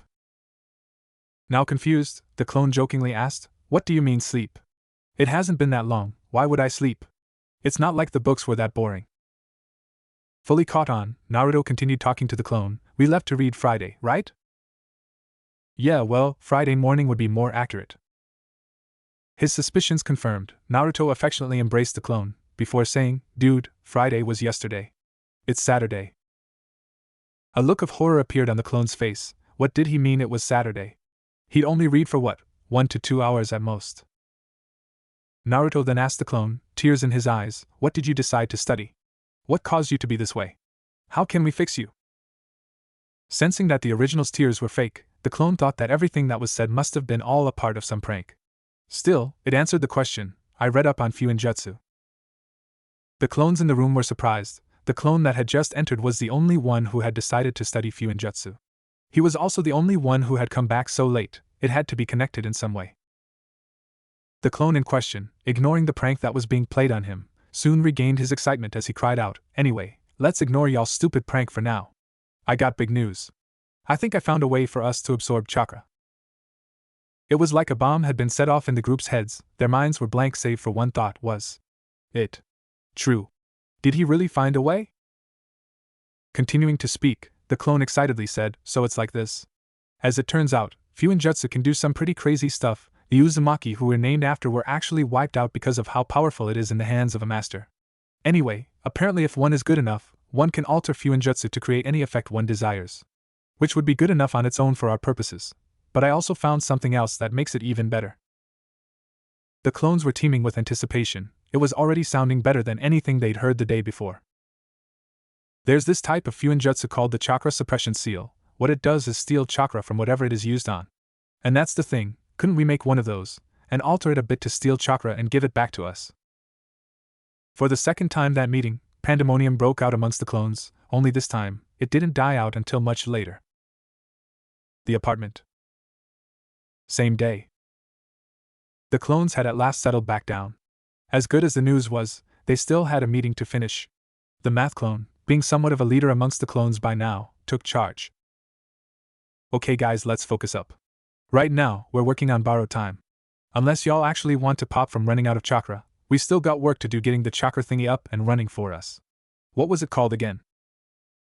The Fuinjutsu clone answered, "It's called the Chakra Suppression Seal, and like I said, it's not exactly what we want. We're gonna need to modify it, and that's supposed to be really difficult to do. I can somewhat picture how hard it's gonna be, but y'all done have a clue, right?" Pausing for a moment, and hearing no response, the clone continued, "So remember how hard it was for us to learn the clone jutsu that makes us clones?" The group nodded their heads. That didn't sound so bad. "That's probably like," the Fuinjutsu clone thought for a moment, "1,000th of the effort we're gonna need to put in." The hope vanished from the eyes of the group, save for one individual, a hero who had a rough start in life, a hero who would surely go on to do great things. This hero was mighty, not to mention very handsome. The math clone spoke, as if he were the messiah there to save all of clonkind. "Then all we gotta do is have the original make a ton of clones dedicated to studying Fuinjutsu. Each one of us of the first 25 should still have something like 2 days left of chakra in us, right? We all ate a bunch of food when we were first made after all." The group regained their hope. Maybe they would be able to survive in the end. It came crashing down around them, however, as the math clone continued. "However, each clone would only really be learning as fast as the original could by himself. That doesn't really utilize all of our advantages as clones." The tone in the math clone's voice was not good. Nothing bad was said, but the group could feel a chill go down their spine as the math clone continued talking. The Fuinjutsu clone, however, had caught on to what the math clone was implying. Picking up where the math clone had left off, the Fuinjutsu clone decided to be the bearer of bad news. "It's depressing, but we're gonna have to do it. Guys.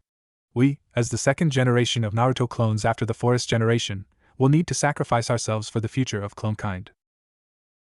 Fully understanding, but not accepting of the reality of the situation, Naruto, the original Naruto, hesitatingly questioned the clone, fearful of the answer he was going to receive. What are you saying? Nobody needs to die, we can all live on together, right? Right. The clones could hear the desperation in his voice grow as he spoke on, and they knew why he was reacting so strongly. To be honest, deep inside their hearts, the same heart as Naruto's, they'd hoped to all be friends and live on together. Originally, the clones and Naruto had not thought this way. After all, they were clones, and he was a person, a clearly defined boundary. But everything changed with one idea, that clones might be able to live on by means of absorbing chakra. Instantly, that boundary between the two sides seemed to disappear. Where there used to be clones, there was now people. People who could have lives, grow, and change as individuals. They would no longer just be clones of Naruto, they could be his friends, and his family, and their own person. Everyone in the room knew what needed to happen. Heck, it wouldn't take knowing a lot to get what the Fuinjutsu clone was saying. The only way to learn enough about Fuinjutsu to alter the seal structure in a short amount of time would be for the clones to progressively sacrifice themselves as they learn more, thereby accumulating the necessary knowledge inside the original. It was a sacrifice no one wanted to make. No one would volunteer to be the first to die, because that's what it really was. The death of an individual. One life sacrificed now to give hope to countless down the line. But someone had to take the first step, the Fuinjutsu clone saying, "It's okay, boss, you can just make more to replace us when we're done. We'll be heroes. Maybe not to the people of Konoha, like we'd always dreamed, but heroes nonetheless." And with that, the Fuinjutsu clone forcibly disrupted his own chakra, dispelling himself and spreading his knowledge of Fuinjutsu to the group. His final thoughts being, "Clones. No, ninja of Konoha. Live on, learn more, and sacrifice yourselves for the next generation. To you, I entrust the future." The clones wept, and Naruto lay on the ground defeated. That clone, so close, and yet so far from the dream they all shared, had laid down his life. A short, one-day life of nothing but reading about Fuinjutsu, and yet one that burned more brilliantly than the rest. His sacrifice, the first of many to come, would lay the groundwork for future clones' survival. A moment of silence was had that day, in remembrance of the sacrifice of the unnamed Fuinjutsu clone. Shortly after, the clones would head out once more to read in the libraries of Konoha. Only this time, they had a sense of purpose in their step. They would accomplish their goal, and ensure no more clones would have to be sacrificed in the future. Some time later, the clones had forced him to promise to get out of the house and do something. Only, he wasn't even allowed to contribute to learning Fuinjutsu, as the clones had forbidden it. It stung, but deep down, he knew they were right. One measly hymn would not change much in the process of learning, and as the math clone had put it, it would not be efficient for you, the only one who can train up our body and taijutsu, to work on Fuinjutsu. Thus, Naruto was sent to do a D-rank mission. The group could always use more funds, and it could only improve his track record. Still though, he listlessly went through the motions, robotically receiving a mission from the weird lady at the mission center, robotically communicating with the client, robotically going through the work, and robotically turning in the completed mission. Surely, he would have robotically returned home, to return to moping about, if not for a jovial voice that broke him from his stupor. "Ah, you're young Uzumaki Naruto, correct?" Nodding his head on reflex, Naruto turned to see who was asking about him, finding himself face to face with an evolved form of Lee. "The name's Might Guy. You might also know me as the Leaf's noble green beast. I'm the sensei of your friend, Lee. I've heard a lot about you. Lee's been wondering where you've been. Says you haven't trained with him since the first time you trained together." The man spoke in a loud, upbeat voice, before sort of petering off towards the end as he got a good look at Naruto. "Say, you don't look so good. You feeling all right?" Mumbling a yes, Naruto attempted to walk past Lee's sensei, only to be cut off before he could get away. "Look, I don't know what's got you down, but what I do know is what can help." Naruto perked up at that. He did need something to take his mind off things.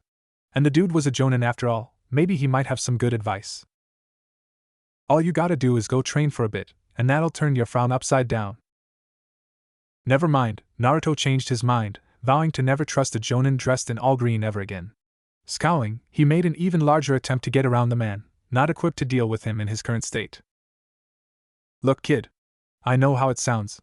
I'm in a bad mood, and this guy I don't even really know is telling me that exercising is gonna magically fix everything. But it's got some truth to it.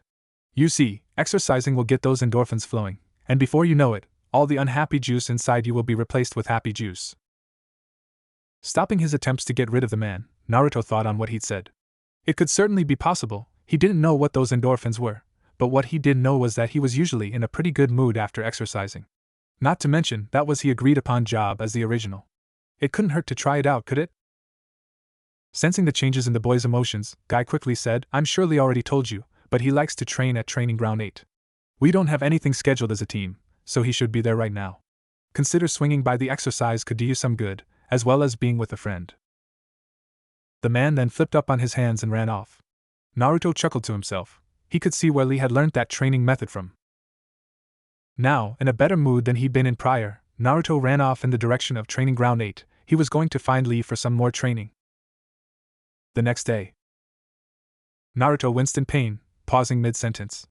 A clone had just popped itself, transferring over what it had learned concerning Fuinjutsu, along with ninjutsu. It still didn't feel right, but Naruto had gotten used to the deaths of his clones. That had been the fifth since the Fuin clone had sacrificed himself. That word can be a bit complicated. I see why you stuck Naruto. Here, let's go over it on the board. With that, Naruto snapped back into focus, ignoring the pain in his head. Iruka was already writing down the characters that made up the word he was stuck on. In all honesty, though, he actually didn't know the word, so regardless of the clone popping, he still would have needed help. This word is extraneous, meaning irrelevant or unrelated to the subject being dealt with. It's not really used that often. Most people would probably just use the word irrelevant instead. Watching Naruto, Iruka noted that in just a single week, the boy had come far in his ability to read. It was like night and day in comparison to the lesson from the previous week.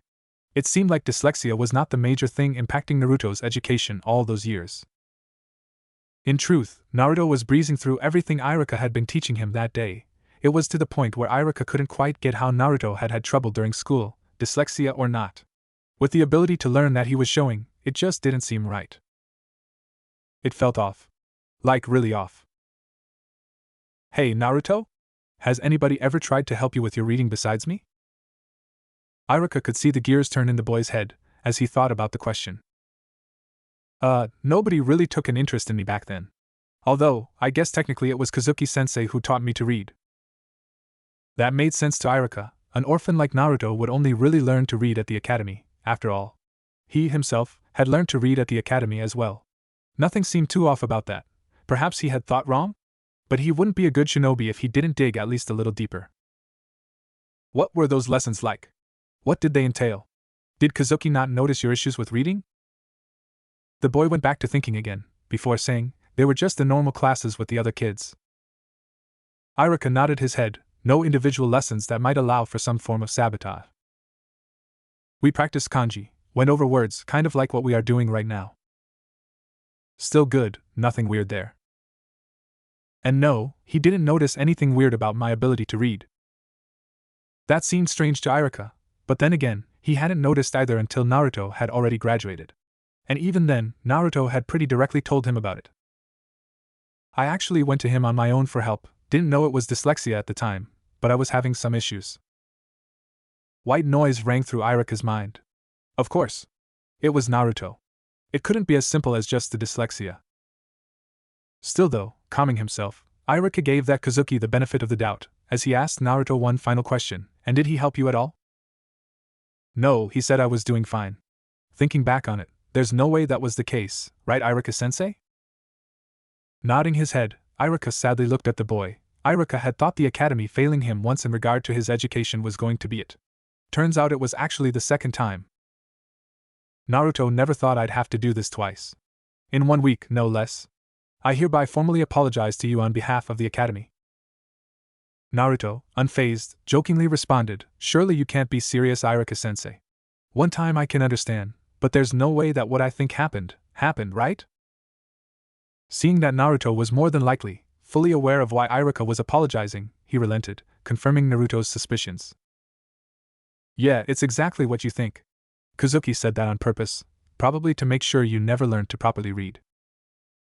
Having already had one of his teachers try to kill him in the past, Naruto still was not able to contain his anger, screaming, "Damn it, Iruka-sensei, just how many teachers in academy have it out for me?" Matching Naruto's energy, Iruka shouted, "I don't know. I'm hoping he was the only other one besides Mizuki." Naruto, still screaming, yelled back, "You better be right, because you know what they say, third time's the charm. You don't want to know what the charm is in this case." Iruka, adrenaline pumping from shouting, responded even louder than Naruto, "Well, let's ignore that for a moment. I'd say you really don't have many issues with reading anymore. Outside of a couple words you have to learn, you seem to be handling yourself just fine." Naruto, instantly calming down, spoke normally. "Yeah, I noticed that myself. Once I got to reading more, it wasn't that bad. And with all the reading I've been doing the last couple days, I've gotten a lot of practice." That caught Iruka's attention. Sure, he had told Naruto to practice reading, but to think he'd actually go through with it. And did he read about so much anyways? "Oh yeah, what sort of stuff have you been reading?" Iruka already knew what he was going to hear, something about ninjutsu or the like, but he wanted to hear it directly from his favorite student. "I think you'll actually be pretty interested. So, the clones and I." Iruka cut him off. "The clones and you?" Oh right, you probably don't know. The jutsu I used to kick Mizuki's ass. Those clones transfer their memories to me when they pop. Iruka was shocked. Sure, Naruto had learnt the jutsu from the Forbidden Scroll, but surely it couldn't be that powerful. Iruka was so shocked, because he had realized what it had taken Naruto days to, that clones could then be used to train. Shaking it off for the moment, Iruka continued to listen to Naruto. Anyways, so one of the clones ended up eating some food and found out it could restore their chakra. Naturally, we were thinking that we could get an infinite supply of clones by just having them eat some food, and then make more clones. Didn't quite work out, so we decided to look into other methods to get clones the chakra they needed. Iruka was growing a bit frightened at what Naruto was saying, experiencing momentary relief when he said that the food plan wouldn't work, only for that to fall apart in the next sentence. At least Naruto hadn't figured out another method yet. Which led to us doing a bunch of reading. Originally, we thought it wasn't possible. Iruka's thought hung on the word originally. He did not like the sound of that. But then we discovered the potential that Fuinjutsu has. Shit. That was not good. What Naruto was saying was not heading in the right direction. Iruka could see it now, an endless supply of Narutos, covering the village, no, the world, and playing pranks. Iruka, jokingly, considered ending Naruto's life right there before he could unleash his scourge upon the planet. Alas, he did not have the will to end the life of his favorite student. Defeated, he listened on. Especially the chakra suppression seal. All we'd have to do is modify the formula a bit, and blammo. We got our problem solved. So naturally, even right now, I got clones out there doing more research and trying to figure it out. And all hope was lost, the world was doomed to be consumed by the Yellow Horde. Unless Iruka was willing to do something about it. Raising both his hands into the air, Iruka prepared his last resort, praying and begging for mercy. Naruto, I need you to promise me something. In a joking tone, Naruto answered, Okay Iruka-sensei, what? Iruka, putting even more strength into his voice, grabbed Naruto by the shoulder and looked him dead in the eyes. I'm being serious here. Sensing the gravity in his teacher's voice, Naruto straightened up and replied, seriously this time, okay Iruka-sensei. I'm paying attention. What do you need me to promise you? Limit the number of pranks you and your clones pull to 1, at most, per month. It sounded so much like a joke to Naruto, the serious look and tone of Iruka combined with the ludicrous request, it was almost too much. Still, Naruto controlled himself. He trusted that when Iruka told him he was being serious, that he actually was, and wasn't playing a fast one on him. Okay Iruka-sensei, I promise to limit the number of pranks my clones and I pull. Almost weeping out of sheer joy for having saved the world, Iruka collapsed to the ground, letting out one final thank you. Iruka would not get up from that position for the next several minutes. The academy. Shortly after Iruka's collapse. Naruto had been worried after Iruka's collapse, only for the man to brush him off saying, give me a minute, it's no big deal. I just need a minute to think. He trusted what his teacher had said and got back to reading the book aloud. It was some book on Konoha's history. To his knowledge, it was not one he or his clones had read. Regardless of whether they had or not, it never hurt to review, or learn, what it had in store. Thus, that is what Naruto did, at least, until Iruka got up from the ground. Closing the book, Naruto watched as the man dusted himself off. Iruka-sensei seems more energetic today than usual. I didn't think about it before, but when I shouted, he shouted. Between that, and his overdramatic collapse to the floor just before, I wonder what's up. Voicing his concerns, Naruto asked of the man, so, Iruka-sensei, what was the deal with you collapsing? That was kind of weird of you. Same thing with you shouting with me. Normally you only shout at me, not with me. Naruto watched his older friend and teacher think for a moment before sitting down in a chair and sighing. Naruto, you don't know much about me, do you? I mean, outside of class and your pranks, we haven't really talked much, right? Naruto considered for a moment. He didn't remember interacting with the man outside of those times. Iruka continued talking. I can see it in your face. You're probably thinking something along the lines of, me and Iruka-sensei really haven't interacted any other times.